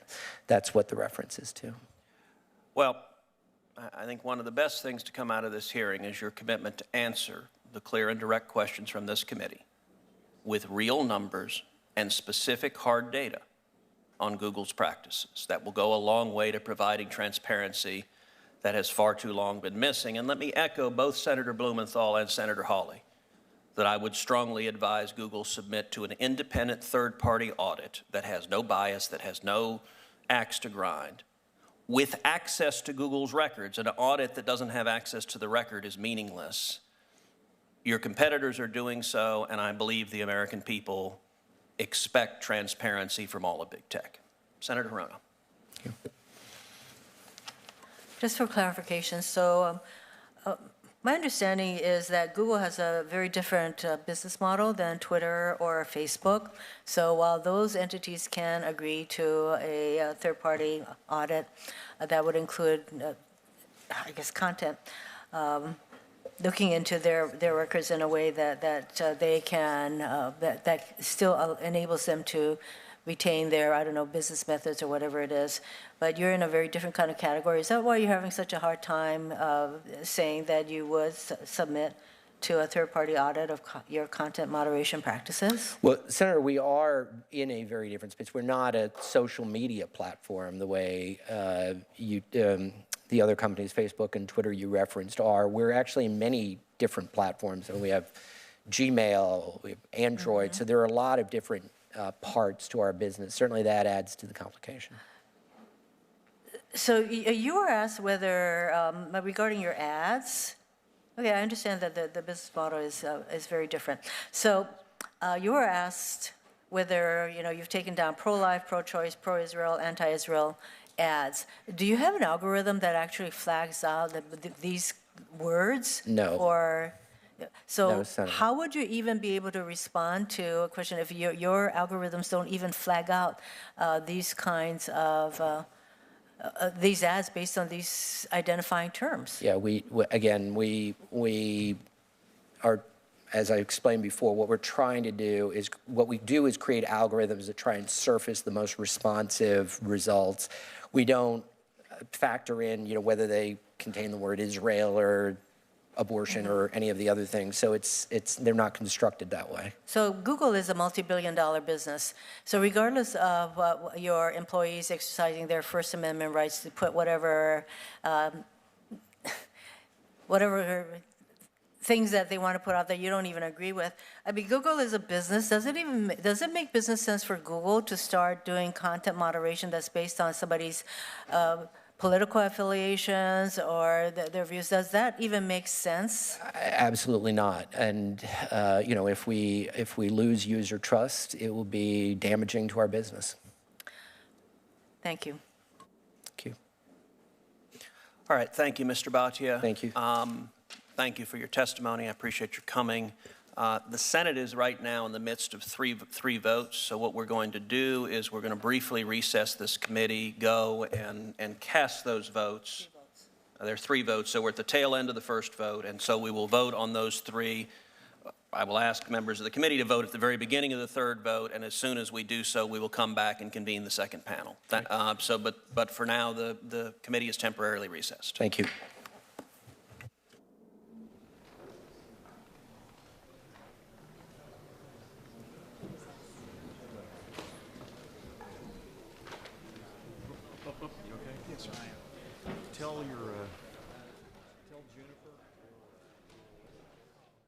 Following a vote break, members returned to the second half of a hearing on Google and censorship. Among the witnesses were Andy Parker, father of Alison Parker, who was killed during a live TV broadcast, and Dennis Prager, a conservative commentator who claimed that Google and YouTube sought to restrict or remove his video content. This is an hour and 10 minutes.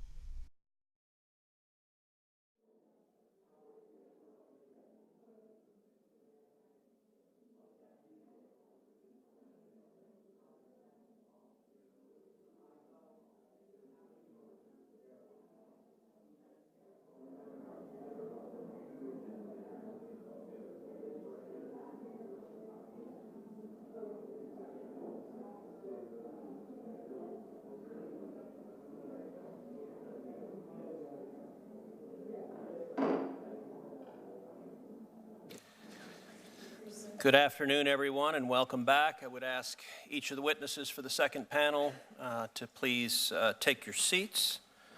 Apologize for that delay while we went through the 3 votes we had. We will now begin the second panel of 5 witnesses. Each witness will have a 5-minute opening statement followed by rounds of questions. Our first witness is Mr. Dennis Prager. Dennis Prager is a best-selling author, a columnist, and a nationally syndicated radio talk show host. He is also the co-founder of Prager University, an institution of higher learning on the internet that produces 5-minute videos in which experts distill complex topics in political science, history, philosophy, religion, economics, and psychology. Mr. Prager was previously appointed by President Ronald Reagan to the U.S. delegation to the Vienna Review Conference on the Helsinki Accords. He was also appointed by President George W. Bush to the U.S. Holocaust Memorial Council. Our second witness is Jason Kent. Jason Kent is the CEO of Digital Content Next, a trade association that serves the unique needs of digital content companies. Before joining Digital Content Next in 2014, Mr. Kent served in various executive roles, including as general manager and senior vice president at CBS Interactive, and as the director of Online Publishers Association. He is a graduate of Washington University in St. Louis. Our third witness is Mr. Andy Parker. Mr. Parker is the father of Alison Parker. In 2015, Alison was tragically shot and killed during a live TV broadcast.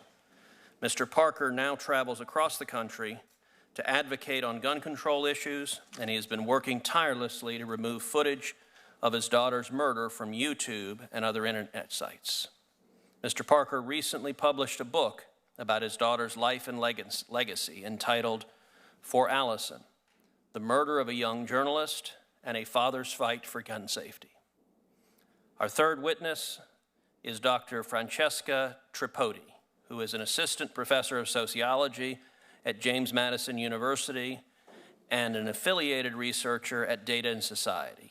Dr. Tripodi's research focuses on how partisan groups interact with the media and the role that community plays in understanding what constitutes news and information.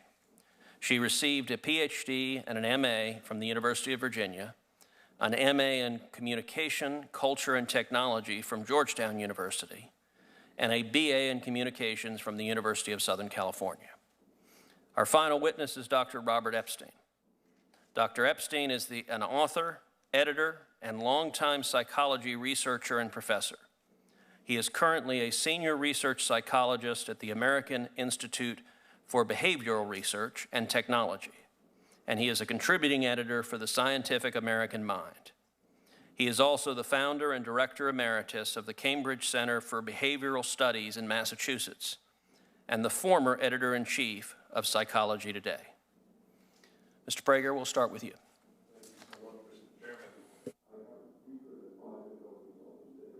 Microphone. Okay. Do I get my 20 You would seconds think back? a radio host would know how to do that. You would.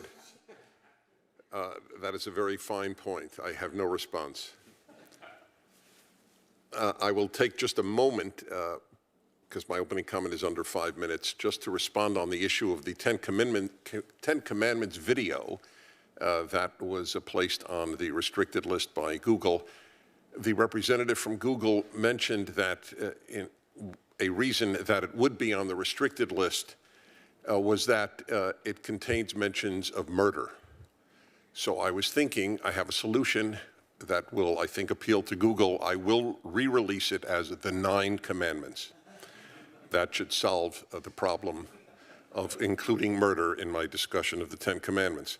And as regards the swastika, yes, there is a swastika.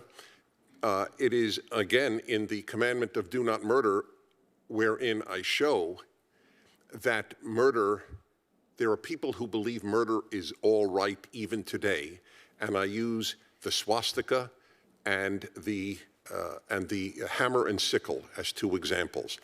I would think we would want young people to associate the swastika with evil. That was why I had a swastika. It is an honor to be invited to speak in the United States Senate, but I wish I were not so honored, because the subject of this hearing, Google and YouTube's, and for that matter, Twitter and Facebook's suppression of internet content on ideological grounds, threatens the future of America more than any external enemy. In fact, never in American history has there been as strong a threat to freedom of speech as there is today. Before addressing this, however, I think it important that you know a bit about me and the organization I co-founded, Prager University, PragerU, as it is often referred to. I was born in Brooklyn, New York. My late father, Max Prager, was a CPA and an Orthodox Jew who volunteered to serve in the U.S. Navy at the start of World War II.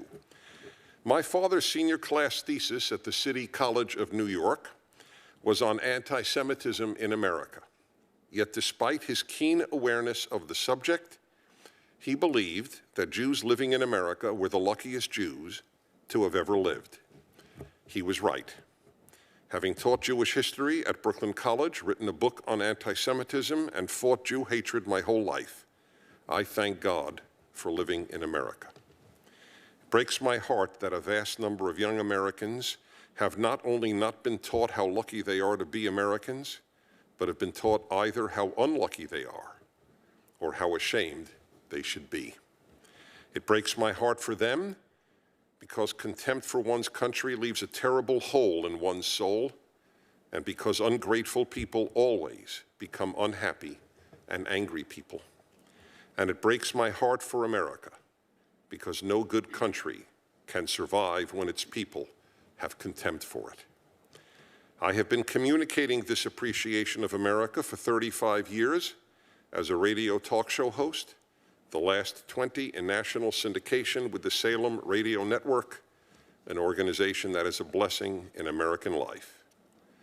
One reason I started PragerU was to communicate America's moral purpose and moral achievements, both to young Americans and to young people around the world. With 1 billion views a year, and with more than half of the viewers under age 35, PragerU has achieved some success. My philosophy of life is easily summarized. God wants us to be good, period.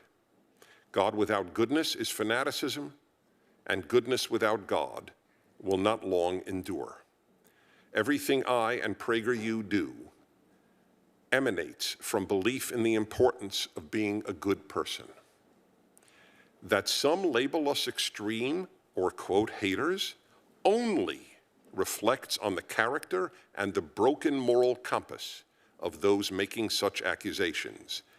They are the haters and extremists.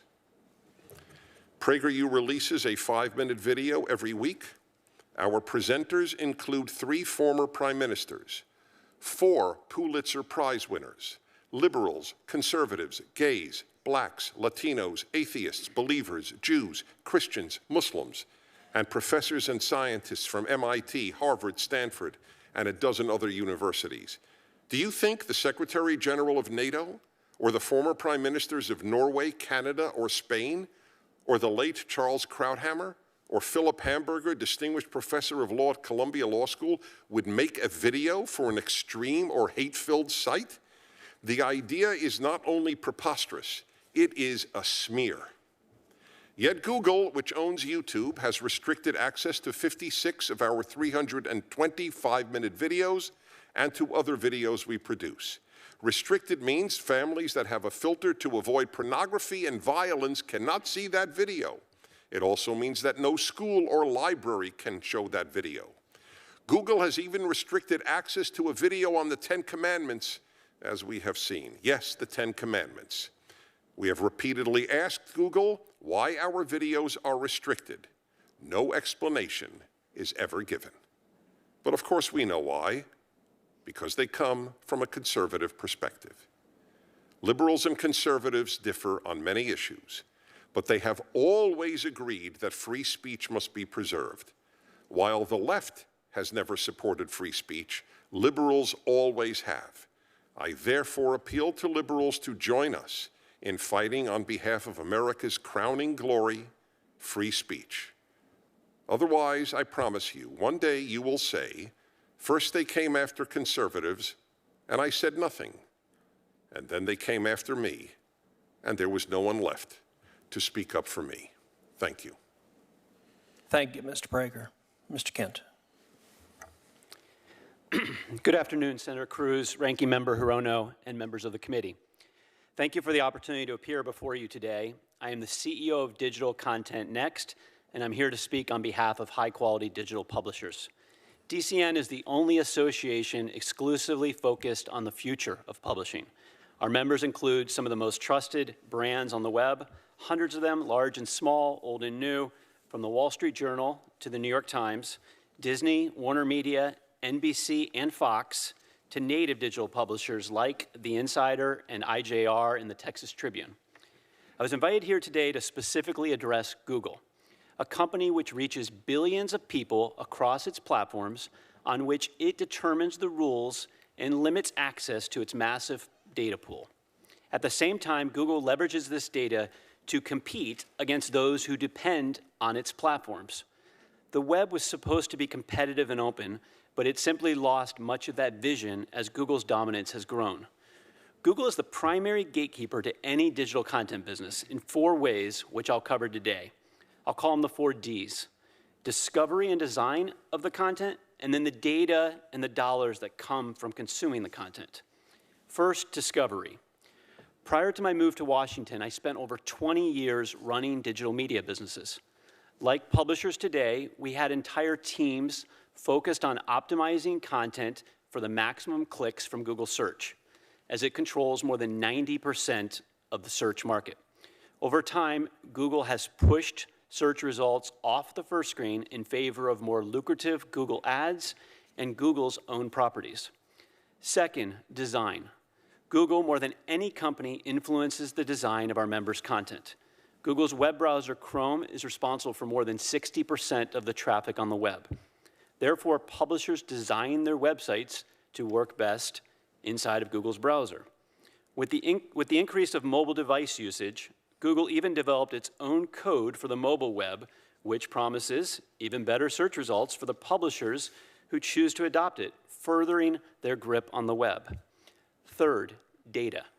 Today, personal data is collected and used to micro-target users across the web as cheaply as possible. Our industry's opaque, data-driven ecosystem has mostly benefited intermediaries, primarily Google, at the expense of publishers and advertisers. Last month, for the first time, we saw empirical research that demonstrated this. Google's revenue concentration ties directly to its ability to collect data in ways that no one else can. It's important to understand that Google owns the top 5 domains on the web that track us on more than 75% of the top 1 million websites. They see much of what we do. Data is the source of Google's power, and they leverage it to the hilt. With this in mind, the industry's rules around privacy and data are heavily determined by Google's best interests. Legal teams at publishers are forced to adopt Google's rules or choose not to do business with Google. In other words, there is no choice. Finally, and fourth, the dollars. We've been on record since 2015 describing the duopoly of digital advertising, where almost all of the incremental growth in our industry is going to Google and Facebook. But in the case of Google, it has cornered the advertising server market. On the supply side, advertising teams are optimizing for Google's ad server and the often opaque business rules and measurements that Google establishes. And on the demand side, because Google oversees more advertising demand than any of the top 5 advertising agencies, Google is able to, in effect, set the prices of ads in the auction markets.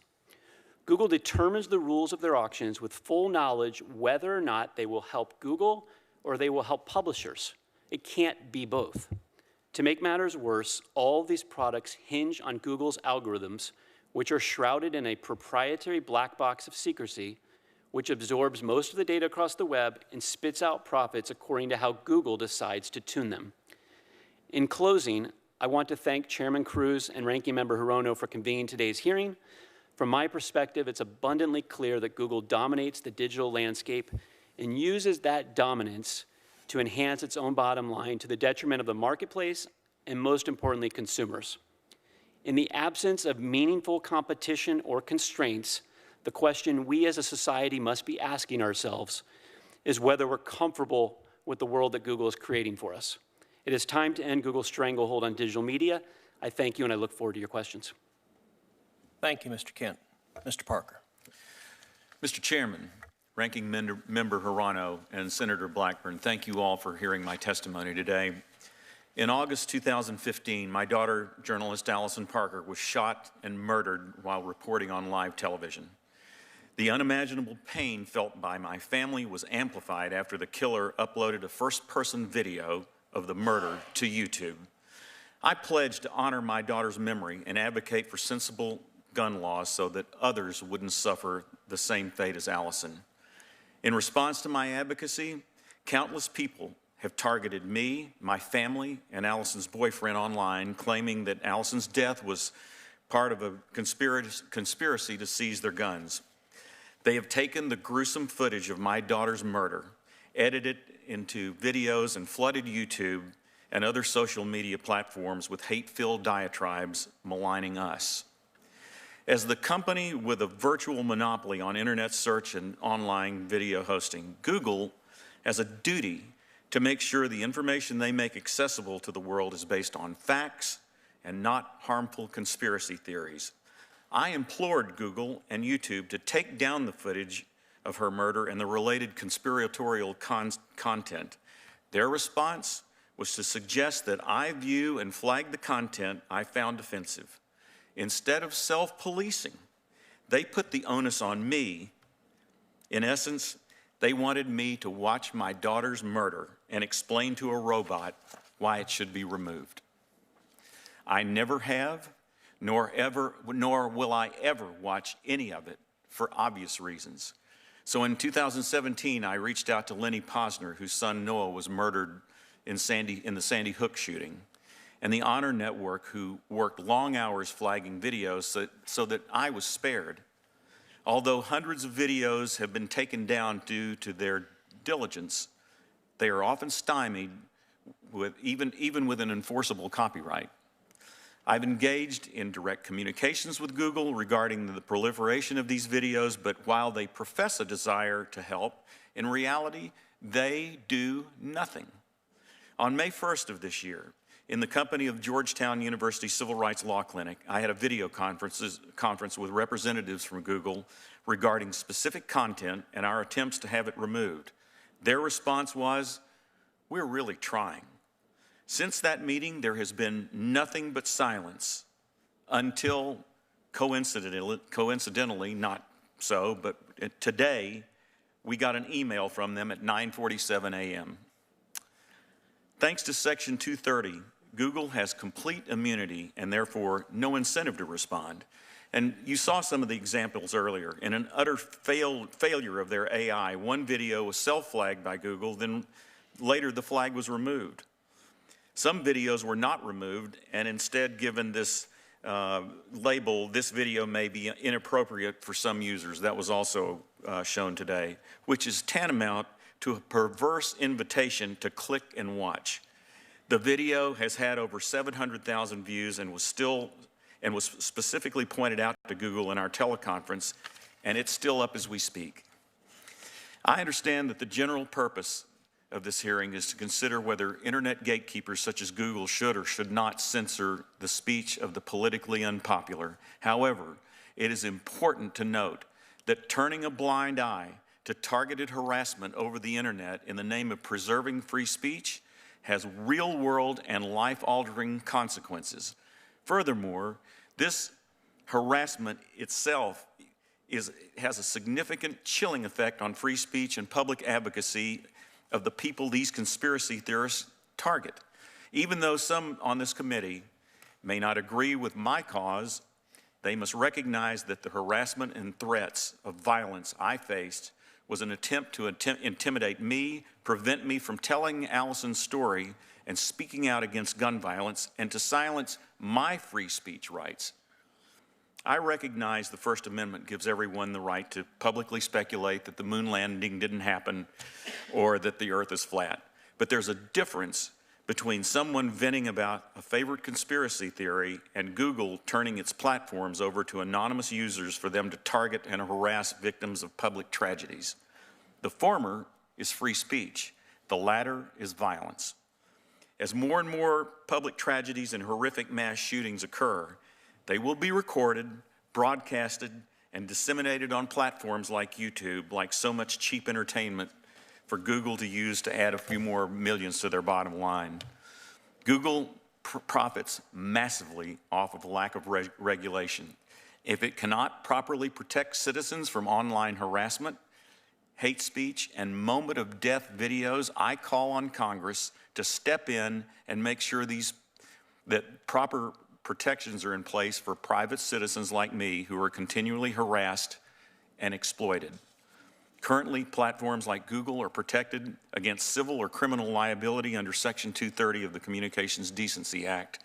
Removing the Section 230 protection will allow users to hold Google responsible for the conspiratorial content it allows on its platforms. Mr. Chairman, there may not be a lot of issues that you and I agree on, philosophically that is, but we do agree on this. We should protect the First Amendment, but it's time for Google and social media to be regulated. It's the original founders, as you mentioned earlier, had a motto. Their original motto was, "Don't be evil." This motto was replaced in 2015 by, "Do the right thing." Google fails miserably on both counts. Thank you, sir. Thank you, Mr. Parker, and thank you for sharing your powerful story and your powerful testament to your daughter. Thank you. Dr. Tripodi. Good evening. It is an honor to return before the Senate committee to discuss my research. During the last hearing and today, conservatives have claimed that Google is biased. Scholars, such as Dr. Epstein, argue that this bias has the capacity to sway elections. My research also confirms that people trust algorithmic output. But where we differ is that my research demonstrates that the phrases we choose are encoded with bias before they hit the browser. Epistemological frameworks shape what we will search for, how, and why, and simple shifts in syntax dramatically change what Google will return to us. For example, in the fall of 2017, if one were to Google NFL ratings down, all of the top returns supported President Trump's claims that the anthem protests hurt NFL ratings. However, if you searched NFL ratings up, Google returned entirely different headlines supporting the opposite position. When you Google for information about conservative censorship, the top returns are conservative news that support this claim. Google the phrase PragerU, and you get their website, their Twitter account, their YouTube channel, and their Wikipedia page. Those interested in learning more from conservative thinkers have ample access to do so. My data show that users shape our own realities because we teach Google what we want to see based on the keywords that we enter. My findings also indicate that the process of matching keywords to content can be gamed to maximize exposure. For example, the phrase AOC returns conservative videos on YouTube, even though this is the Twitter handle of Representative Ocasio-Cortez. This matching is not accidental. By partnering with a data scientist, I have obtained and analyzed the metadata of 13 different YouTube channels, including thousands of videos. And in this data, you can see that Fox News is 6.7 times more likely to use AOC as a search engine optimization tag than MSNBC, thereby increasing the probability that searching for the phrase will link audiences to conservative news coverage of a liberal politician.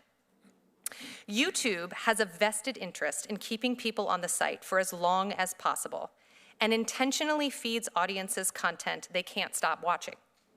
Producers also want to commodify their content to maximize exposure.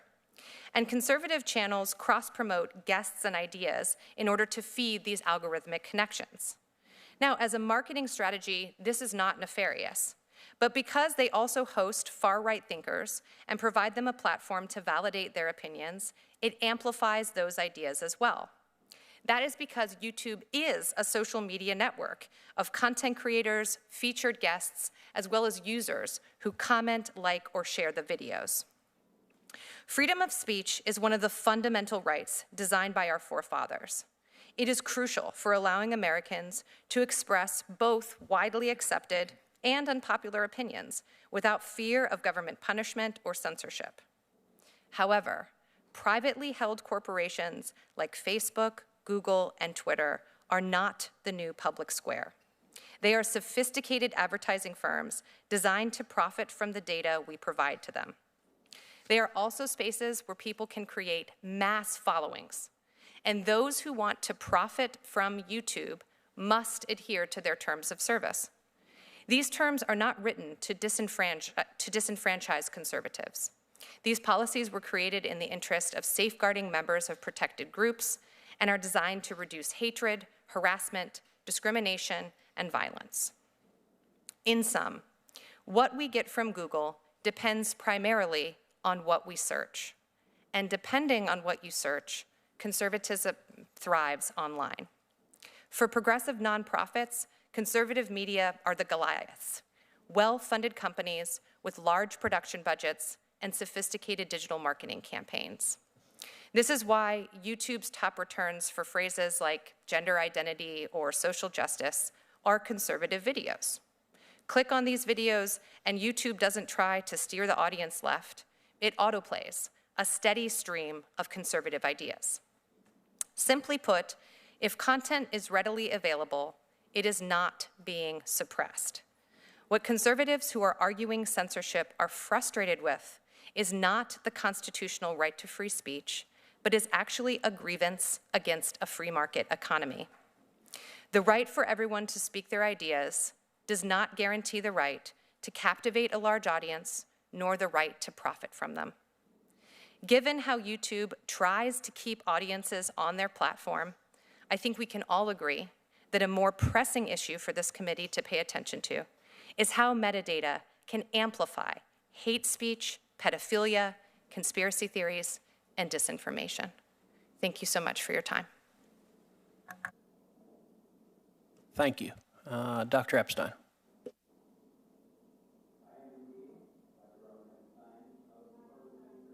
Please turn your microphone on. I am indeed Dr. Robert Epstein. The most important thing for you to know about me is that I'm the father of 5 wonderful children As it happens, I'm also a research psychologist at the American Institute for Behavioral Research and Technology. I have been center-left my whole adult life, but I value my country and democracy more than I value any party or candidate. That is why I'm speaking out today. I'm here to explain why Google poses a serious threat to democracy, how monitoring systems can protect us from companies like Google, and how Congress can immediately end Google's worldwide monopoly on search. My plan for ending that monopoly was published just yesterday in Business Week. I respectfully request that my article be entered into the congressional record. It's attached to my full testimony. It will be entered without objection. I've been a research psychologist for nearly 40 years. My PhD is from Harvard, and since 1981, I've published extensively on AI and other topics. Some of my research has focused on Google, on the company's massive surveillance operations, censorship capabilities, and unprecedented ability to manipulate the thinking of 2.5 billion people, soon to be 4+ billion. I've written articles about Google for Time Magazine, USA Today, that kind of thing, but also for the Daily Caller and even Russia's Sputnik News. I reach out to diverse audiences because I believe the threats posed by Google, and to a lesser extent Facebook, are so serious that everyone needs to know about them. Here are just 3 disturbing findings from my research which adheres to the very highest standards of scientific integrity. Number 1, in 2016, Google's search algorithm likely impacted undecided voters in a way that shifted at least 2.6 million votes to Hillary Clinton, whom I supported.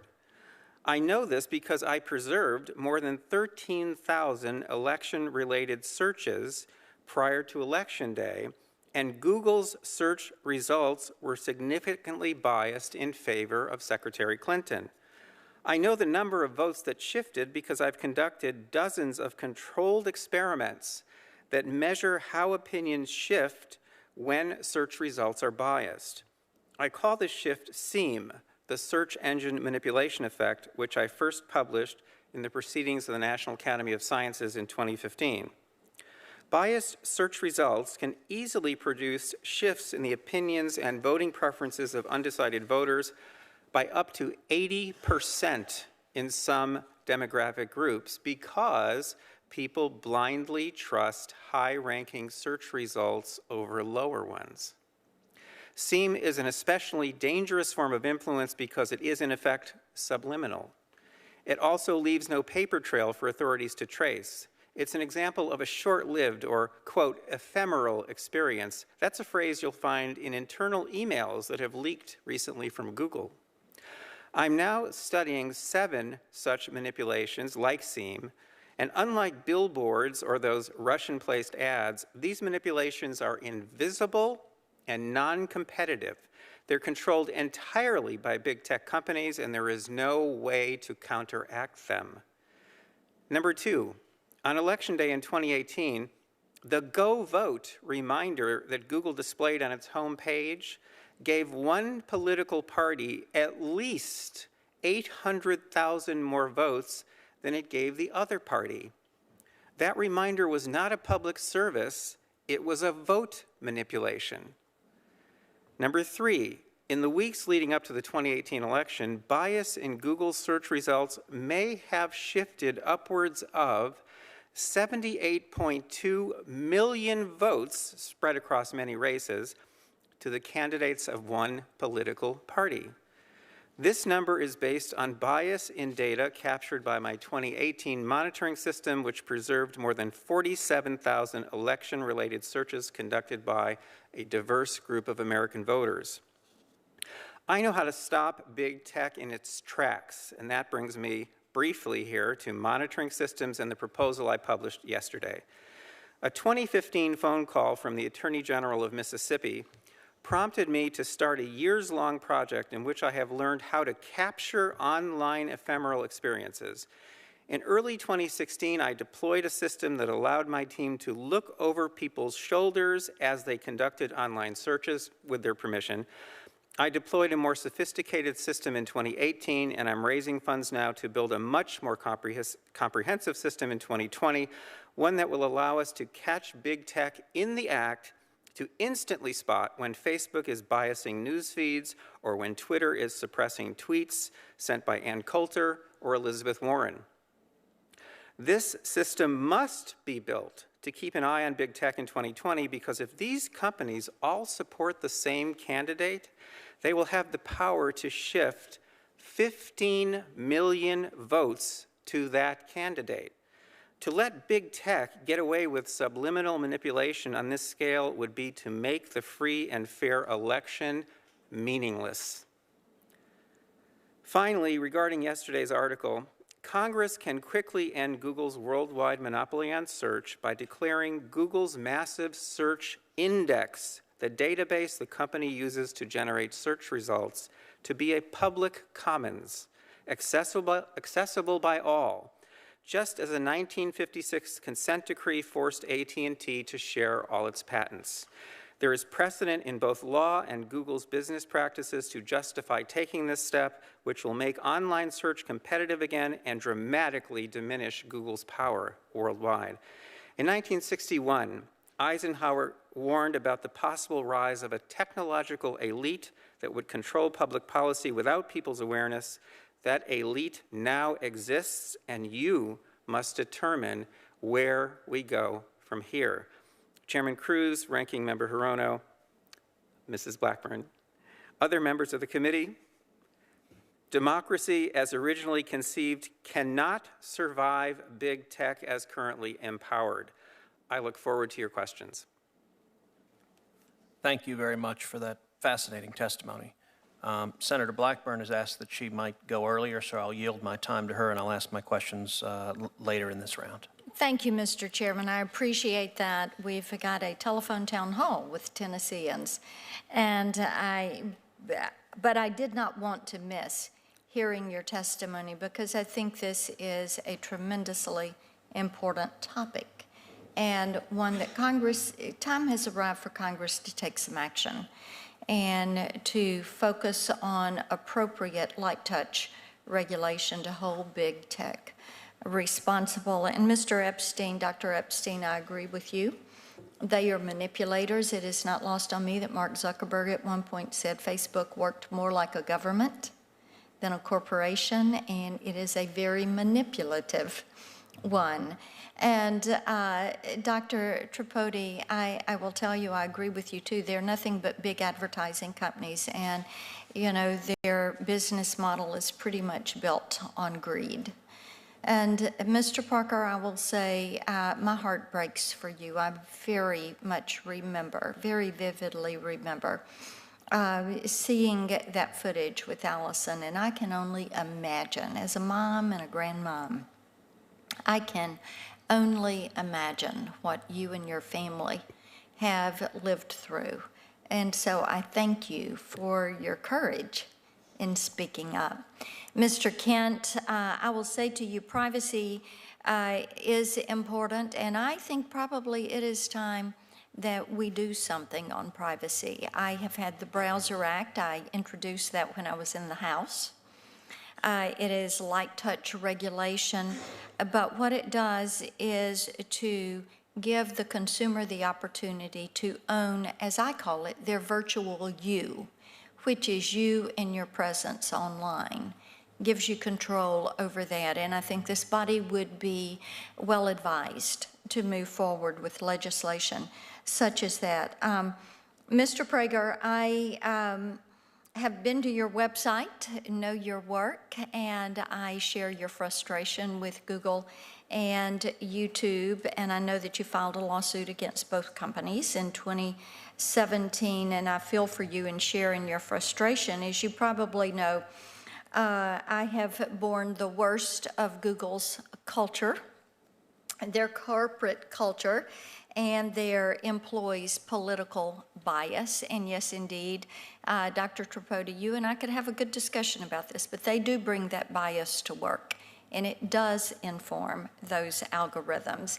And one of their senior engineers actually singled me out for my political views and then doubled down on that. And then Google came along and refused to put up an ad from the Tennessee Republican Party in support of my campaign. So is there bias? Yes. Have I experienced firsthand? Yes, I have. And, but Mr. Prager, I've got just a couple of questions before we move on, and I want to go through these quickly. How did Google and YouTube's censorship harm your ability to communicate your message online? Well, it's fairly evident if things cannot be seen by any family that restricts pornography and violence, if no school can see it, by definition, if it's on the restricted list, if no library can show it, that's a very serious restriction, especially given that our target audience is young people. So they're depriving us of the very people that we most want to touch with our message. So that's pretty dramatic. And so how did your viewership go down after they restricted you? Well, I can't give you a number, obviously. There's no way of knowing what number of people are in homes that have already have filters and don't even therefore know about a video because it just can't be accessed. We know that many teachers try to show our videos in classes, and they can do it on their own, but they can't do it through the school. What explanation has Google given you for the restrictions? Well, you used the great word frustration. We have gotten none. And actually, it's almost unbelievable because if you look at the list, and like the Ten Commandments being a perfect example of how people will go, you got to be kidding. Well, I finally found out today, you did. We all heard. The representative of Google told us why the Ten Commandments video was taken down, because it contains murder. So, as I said, we have a solution. We'll put up one without "thou shalt not murder" in it. But that's so absurd as to be hilarious. This will be something I will replay on my radio show for years. That is the level of absurdity. I feel like I'm in a Monty Python skit here when he says something like that. The only possible explanation for all of this is they don't like PragerU because we're a very, very influential conservative voice touching a lot of lives. There is no other explanation. I thank you all. My time's expired, but thank you for your attention to the issue. Thank you. And Mr. Chairman, thank you for the focus on this. I yield my time. Thank you. Senator Hirono.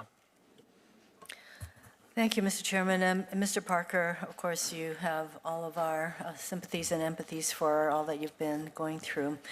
You did hear the Google witness say that they are proactively eliminating this kind of content. And you said, though, that I think you testified that they're doing nothing. They've done nothing. That's, yes, and that is correct. And his testimony was not accurate at all. They are not doing anything. They continue to, I mean, you heard a lot of responses from him today that tap danced around your questions. It's similar to what I've experienced over the last 2.5 years. So, Mr. Parker, then, is it still all on you, basically, and you have hired someone to help you because it's an engineer to help, who specializes in AI to help track down copies of the video? Well, I've gotten, thankfully, volunteers. There's a gentleman here that's an engineer, Eric Feinberg, who's flagged a lot of these videos.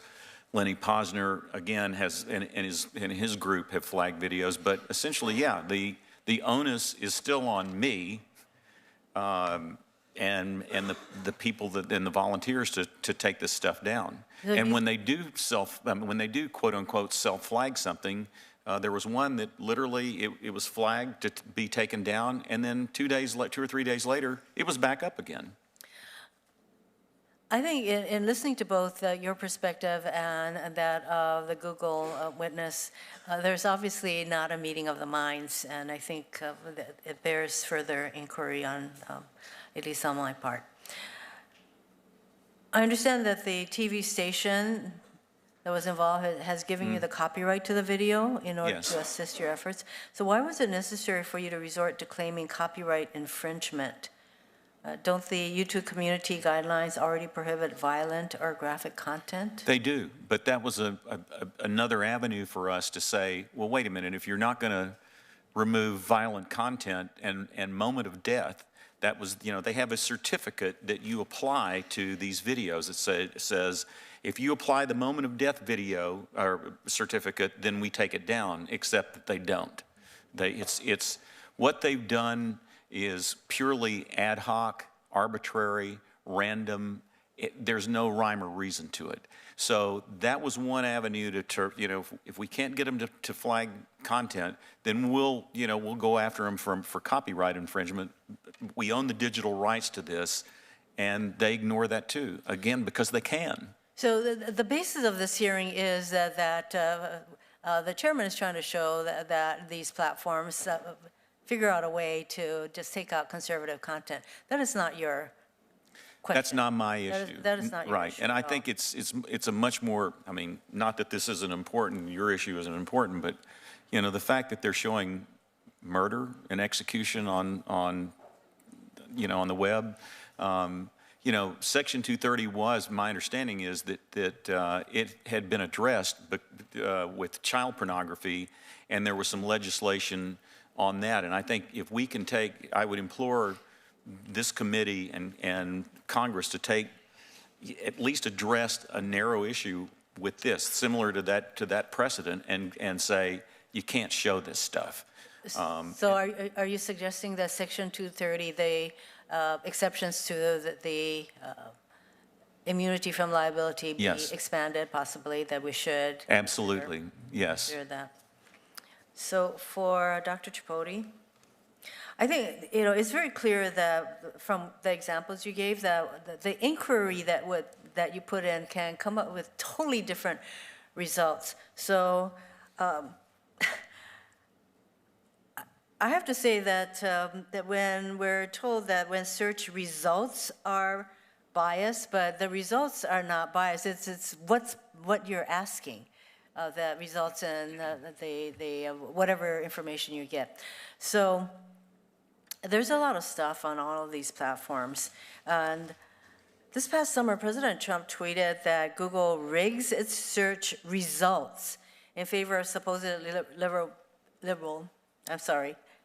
in favor of liberal news outlets, but you testified that the results depend on what inquiry you put in. So you can put in a totally innocuous kind of result and get a lot of what would be called conservative content. So based on your research, does Google rig its search results against conservatives? So based on my research, I don't look specifically at rigging within my research, but I look at how algorithms are working. And so algorithms are a product of both the input plus the output. And for me, and what my research demonstrates, is that the input, which is largely driven by the user, does determine the kind of output that you're going to receive. Yeah. So I think that's why, to show that there's an actual bias in how they moderate the content issues, it's not so easy. Not to mention that I think I should, I showed in the draft, or the graph rather, the chart that I showed, that actually there seems to be a lot more content that's put in the restrictive mode, not of PragerU, but of these other entities that are deemed a lot more liberal. So I'm really not understanding Mr. Prager's concerns. Before I end, Mr. Chairman, I would like to get unanimous consent to enter the following into the record: a report titled "Searching for Alternative Facts, Analyzing Scriptural Inference in Conservative News Practices," written by Dr. Tripodi. Without objection. An article entitled "No, Big Tech isn't silencing conservatism," also written by Dr. Tripodi. Without objection. And I ask for unanimous consent to enter the following statements into the record: the statement of Steve Del Bianco of NetChoice.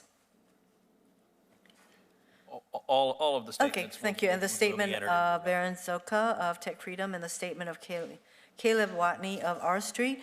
And then finally I asked for unanimous consent to enter into record an editorial that ran in the Washington Post on July 13th titled, "How Congress Can Destroy Social Media."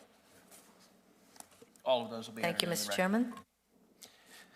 Thank you to each of the witnesses. Mr. Parker, I want to thank you again for sharing your story and your daughter's story. And I will say I very much agree with you that you ought to be able to sue the heck out of Google and YouTube. Yep. And if anybody else other than big tech did what they have done to you, if any other citizen delivered a VHS tape of the murder of your daughter to you and your neighbors, you would have a common law tort for intentional infliction of emotional distress, and you could recover very significant damages. There is one group in the United States that is allowed to do what it's doing to you, and that is big tech, because Congress has given them a special subsidy, an immunity from liability, so they don't bear the consequences of their actions. And I think this hearing has underscored the need for Congress to revisit that. And I hope you will do so, sir. As do I. Mr. Prager, you described YouTube restricting various videos, I guess a total of, I believe it is 56 videos produced by Prager University on topics like the Ten Commandments. Another topic, as I understand it, that was restricted was one in which noted liberal, Professor Alan Dershowitz, who was a professor of mine in law school, did a video for you, a historical account of Israel's founding. And as I understand it, YouTube restricted that video as well. Does YouTube ever explain why it is restricting these videos? It explains nothing. It explains nothing. This was the first explanation I heard, the incorporation of murder into the Ten Commandments. With regard to Professor... You would think we would want young people we would. hearing thou shalt not murder. That seems like a really good... It was an argument for the alternative universe at that moment for me. I had never accepted the possibility of one, but I agree with you. One would think that that is exactly what young people should hear. God doesn't want you to murder. But so be it. As regards Professor Dershowitz and the video on Israel's founding, we have 320 videos. 15 of them concern Israel, and half of them have at one time or another been restricted. There is clearly a loathing of Israel at Google. I suspect there is a loathing of America as well. Virtually every video that we have put out that depicts America in a favorable way has also been at some time or another on the restricted list. My favorite example for years was Victor Davis Hanson, this remarkable professor of classics. And he made a video. He's one of the most calm-speaking humans I have ever met. He's the opposite of a grenade-throwing speaker. And the subject was the Korean War. The Korean War in 5 minutes. And it is no longer on the restricted. They go in and out, apparently, in some cases. And that was on the restricted list because, so I try to think, why would that be? And I could only come up with the fact that it shows how noble America's cause in Korea was, that 37,000 Americans died to keep half of the Korean peninsula free. How many people even know that? The Korean War is in the rubbish bin of history, so as Lenin used to put it. It's just unknown. So we want people to be proud of America, not proud of its evils. Of course America's had evils because it's composed of people and people do evil. But it's largely been extraordinarily good, and they don't want us to depict that. And Mr. Prager, could you describe what the effect is when a video is placed on the restricted list? We heard the representative from Google say, oh, it's no big deal, it's just 2%. You should be just fine with it. What is the effect of Google arbitrarily? Well, as I explained earlier, it can't be seen by vast numbers of parents have filters, totally understandably, given how much junk is on the internet. So this is what's so very important. It not only hurts us in that family can't see that video. It hurts us because then it is a statement by Google that Prager University produces videos on the moral level of pornography. I mean, that's and there's no appeal, there's no remedy when no, Google there is exercises none. arbitrary power. We have actually spoken to representatives of theirs that after they say algorithm, if we actually get someone on the phone, we have had humans review it at Google and keep it up. Why? That's community standards. Your video violated community standards. Well, how exactly does the founding of Israel by a Harvard law professor violate community standards? It just does. You know, I have to say it reminds me of the famous adage about the Supreme Court. We are not infallible because we are final, but rather we are not final because we are infallible, but rather we are infallible because we are final. And that appears to be the same approach at Google. Dr. Epstein, I found your testimony incredibly powerful and incredibly concerning. And if anyone draws news out of this hearing, I would encourage you to review very carefully Dr. Epstein's testimony. And I'd like to take a moment to make clear several things. First of all, as I understand your background, you're not a Republican and nor are you a conservative. Is that accurate? That would be an understatement. And indeed, you're the former editor-in-chief of Psychology Today. Correct. So you're a respected academic. You testified before this committee that Google's manipulation of votes gave at least 2.6 million additional votes to Hillary Clinton in the year 2016. Is that correct? That's correct. And I want to make sure I understand. You personally supported and voted for Hillary Clinton. I was a very strong public supporter of Hillary Clinton, yes. So you're not dismayed that people voted for her, but your testimony is that Google is, through bias in search results, manipulating voters in a way they're not aware of. On a massive scale. And what I'm saying is that I believe in democracy, I believe in the free and fair election, more than I have any kind of allegiance to a candidate or a party. And looking forward, if I understood your testimony correctly, you said in subsequent elections, Google and Facebook and Twitter and big text manipulation could manipulate as many as 15 million votes in a subsequent election? In 2020, if all these companies are supporting the same candidate, there are 15 million votes on the line that can be shifted without people's knowledge and without leaving a paper trail for authorities to trace. Now, you described the Go Vote reminder, and you said it wasn't a public service announcement, but rather manipulation. Can you explain how? I'm not sure everyone followed the details of that. Well, sure. If on Election Day in 2016, if Mark Zuckerberg, for example, had chosen to send out a Go Vote reminder, say just to Democrats, and no one would have known if he had done this, that would have given that day an additional at least 450,000 votes to Democrats. And we know this without doubt because of Facebook's own published data, because they did an experiment that they didn't tell anyone about during the 2010 election. They published it in 2012. It had 60 million Facebook users involved. They sent out a Go Vote reminder, and they got something like 360,000 more people to get off their sofas and go vote who otherwise would have stayed home. The point is, I don't think that Mr. Zuckerberg sent out that reminder in 2016. I think he was overconfident. I think Google was overconfident. All these companies were. I don't think he sent that out. Without monitoring systems in place, we'll never know what these companies are doing.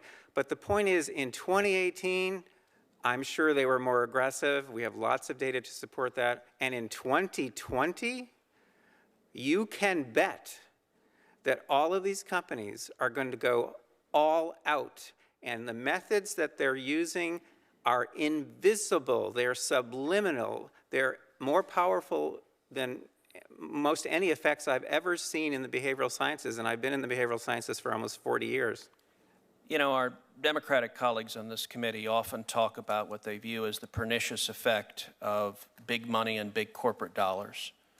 What you are testifying to is that a handful of Silicon Valley billionaires and giant corporations are able to spend millions of dollars, if not billions of dollars collectively, massively influencing the results of elections.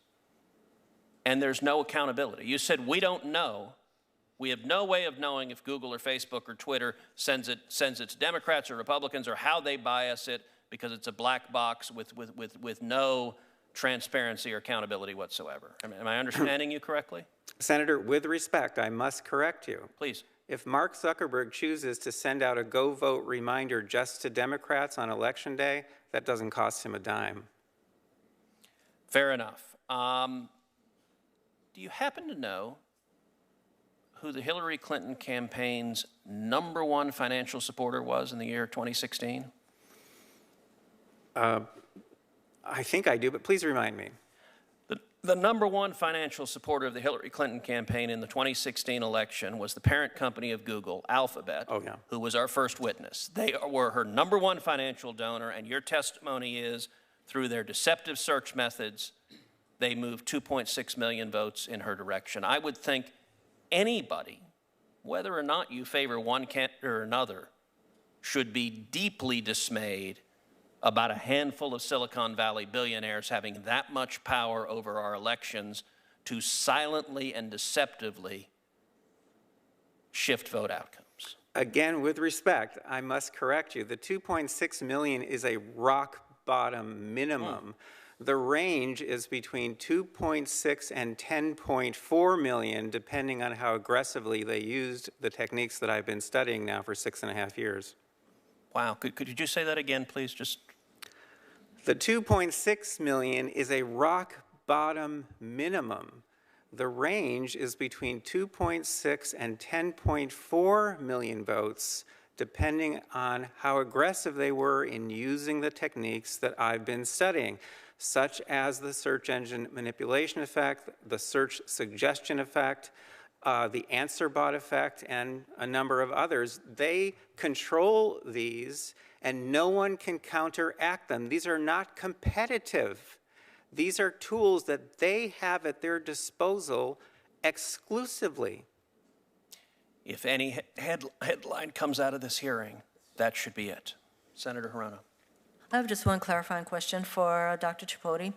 So we've heard from Dr. Epstein, and he has published research that substantiates what he says, although I haven't, there is a question as to whether or not he used all of the results that actually he should have used. But are you familiar with his methodology? Yes. Do you agree with Dr. Epstein's conclusions?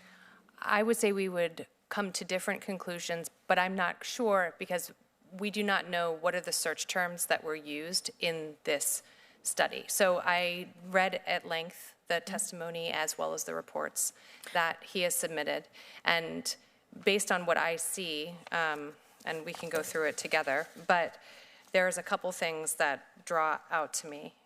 One, when we run through how the experimental studies were run, it seems that people were given in advance which search terms to search.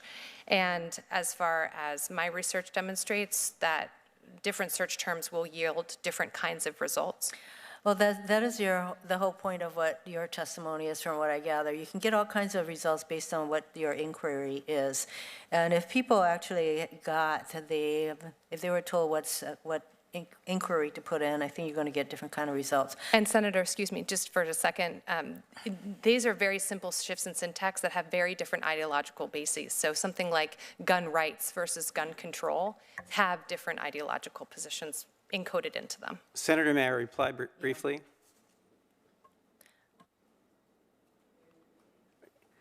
Yes, well, we're well aware of that. So obviously, we started with more than 500 terms. We narrowed it down to 250, and we had those rated by independent raters. We only used search terms that were not biased in one direction or another. And again, that's based on ratings by independent raters. We're acutely aware of these kinds of issues, and we control for them. Are you going to possibly undertake a study of how Russia's interference with our elections, what kind of impact that had? Are you embarking on that study? We've looked into that, Senator. I'm very interested in it. I think it's reprehensible. that this kind of thing happens. But in fact, Russia was using several techniques, but mainly targeted ads. And the problem there is they're now in a world, in an environment that's highly, highly, highly competitive. People also can see ads, so they can, use their judgment, and confirmation bias plays a role in how they react to ads. And study you did that you talked about probably has all those kinds of factors as being complicating the picture. Thank you, Mr. Chairman. Dr. Epstein, Senator Hirono questioned your methodology and also said that there were similar problems with search results as there are with ads. I want to give you a full opportunity simply to respond to those criticisms and explain the methodology you used. Well, sure, ads, and fake news stories for that matter, they're visible and they're competitive. So there have always been those kinds of manipulations. Go back 100 years. There have always been fake ads. There have always been fake news stories. And they're competitive. That's a competitive environment. You put up your billboard, I put up my billboard. The problem with the techniques that I've been discovering and quantifying is that they're brand new. The internet has made them possible. They've never been possible before in human history. And they're controlled entirely and exclusively by Google and, to a lesser extent, Facebook. They're brand new. I've had to put names on them one by one as I've discovered them because they're so bizarre. One quick example, we've shown in our experiments that just by manipulating search suggestions, those phrases that are flashed at you when you're typing in a search term, we can turn a 50-50 split among undecided voters into a 90-10 split with no one having the slightest idea that they have been manipulated. We have reason to believe... Can you put some specificity on that? I don't know if that example can be fleshed out, but... Well, yes, in fact, we did that using the names of presidential candidates, and we flashed search suggestions as people were typing letters, and we deliberately withheld negative search suggestions from some of our participants, and with other participants, now and then we allowed a negative to show up on the list. Well, when you show a negative on the list, and right now if you look up Donald Trump you will find one negative. When you put a negative on the list, that draws 10 to 15 times as many clicks as neutral or positive terms. So if your algorithm suppresses negative search terms, search suggestions, I should say, for one candidate, as we know Google did for Hillary Clinton, my candidate, in 2016, but you allow negatives to appear now and then for the opposing candidate, those negative search suggestions draw a tremendous amount of traffic to websites that show that candidate in a negative light. And what I'm telling you is we have shown that using this technique, we can turn a 50-50 split among undecided voters into a 90-10 split with no one having the slightest idea they have been manipulated. We have reason to believe that Google is knowingly, deliberately, strategically manipulating people's thinking and behavior from the very first character people type into the search box. And Dr. Epstein, can you elaborate? You said we have reason to believe that Google is doing this knowingly and deliberately. Can you explain why we have reason to believe that? Well, pull out your cell phones. If you type the letter A into Google's search box, by the way, you should never, ever use google.com, never, because it tracks you. You should use either something like DuckDuckGo, or my favorite is called StartPage, startpage.com, which has full access to Google's index. But the point is, if you type the letter A into the search box, depending on your relationship with Google and how much they know about you, there's a very good chance that you're going to see Amazon listed in the first position, second position, third position, maybe all three positions. Guess what? Amazon is Google's largest advertiser, and Google sends more traffic to Amazon than any other company. These are business partners, and Google is trying to send you to Amazon when you type the letter A.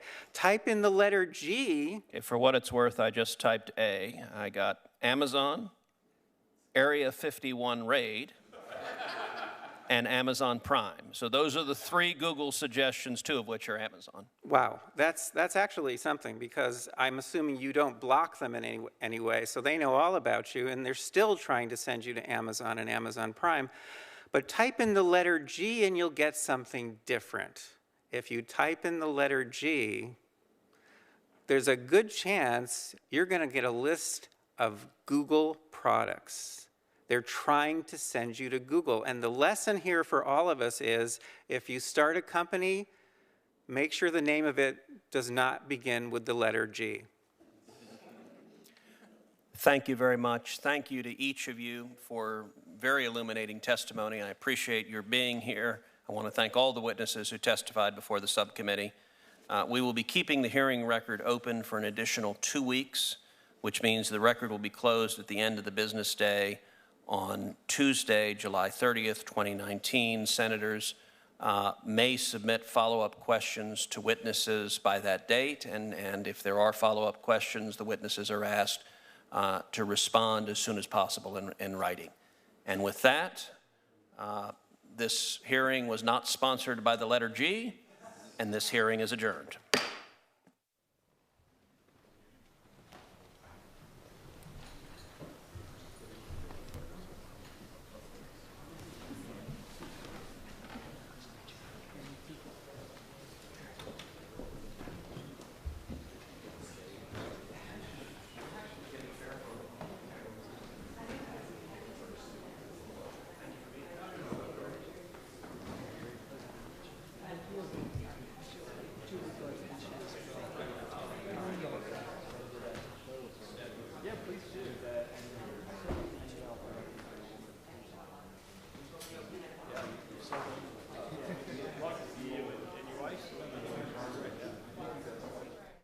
When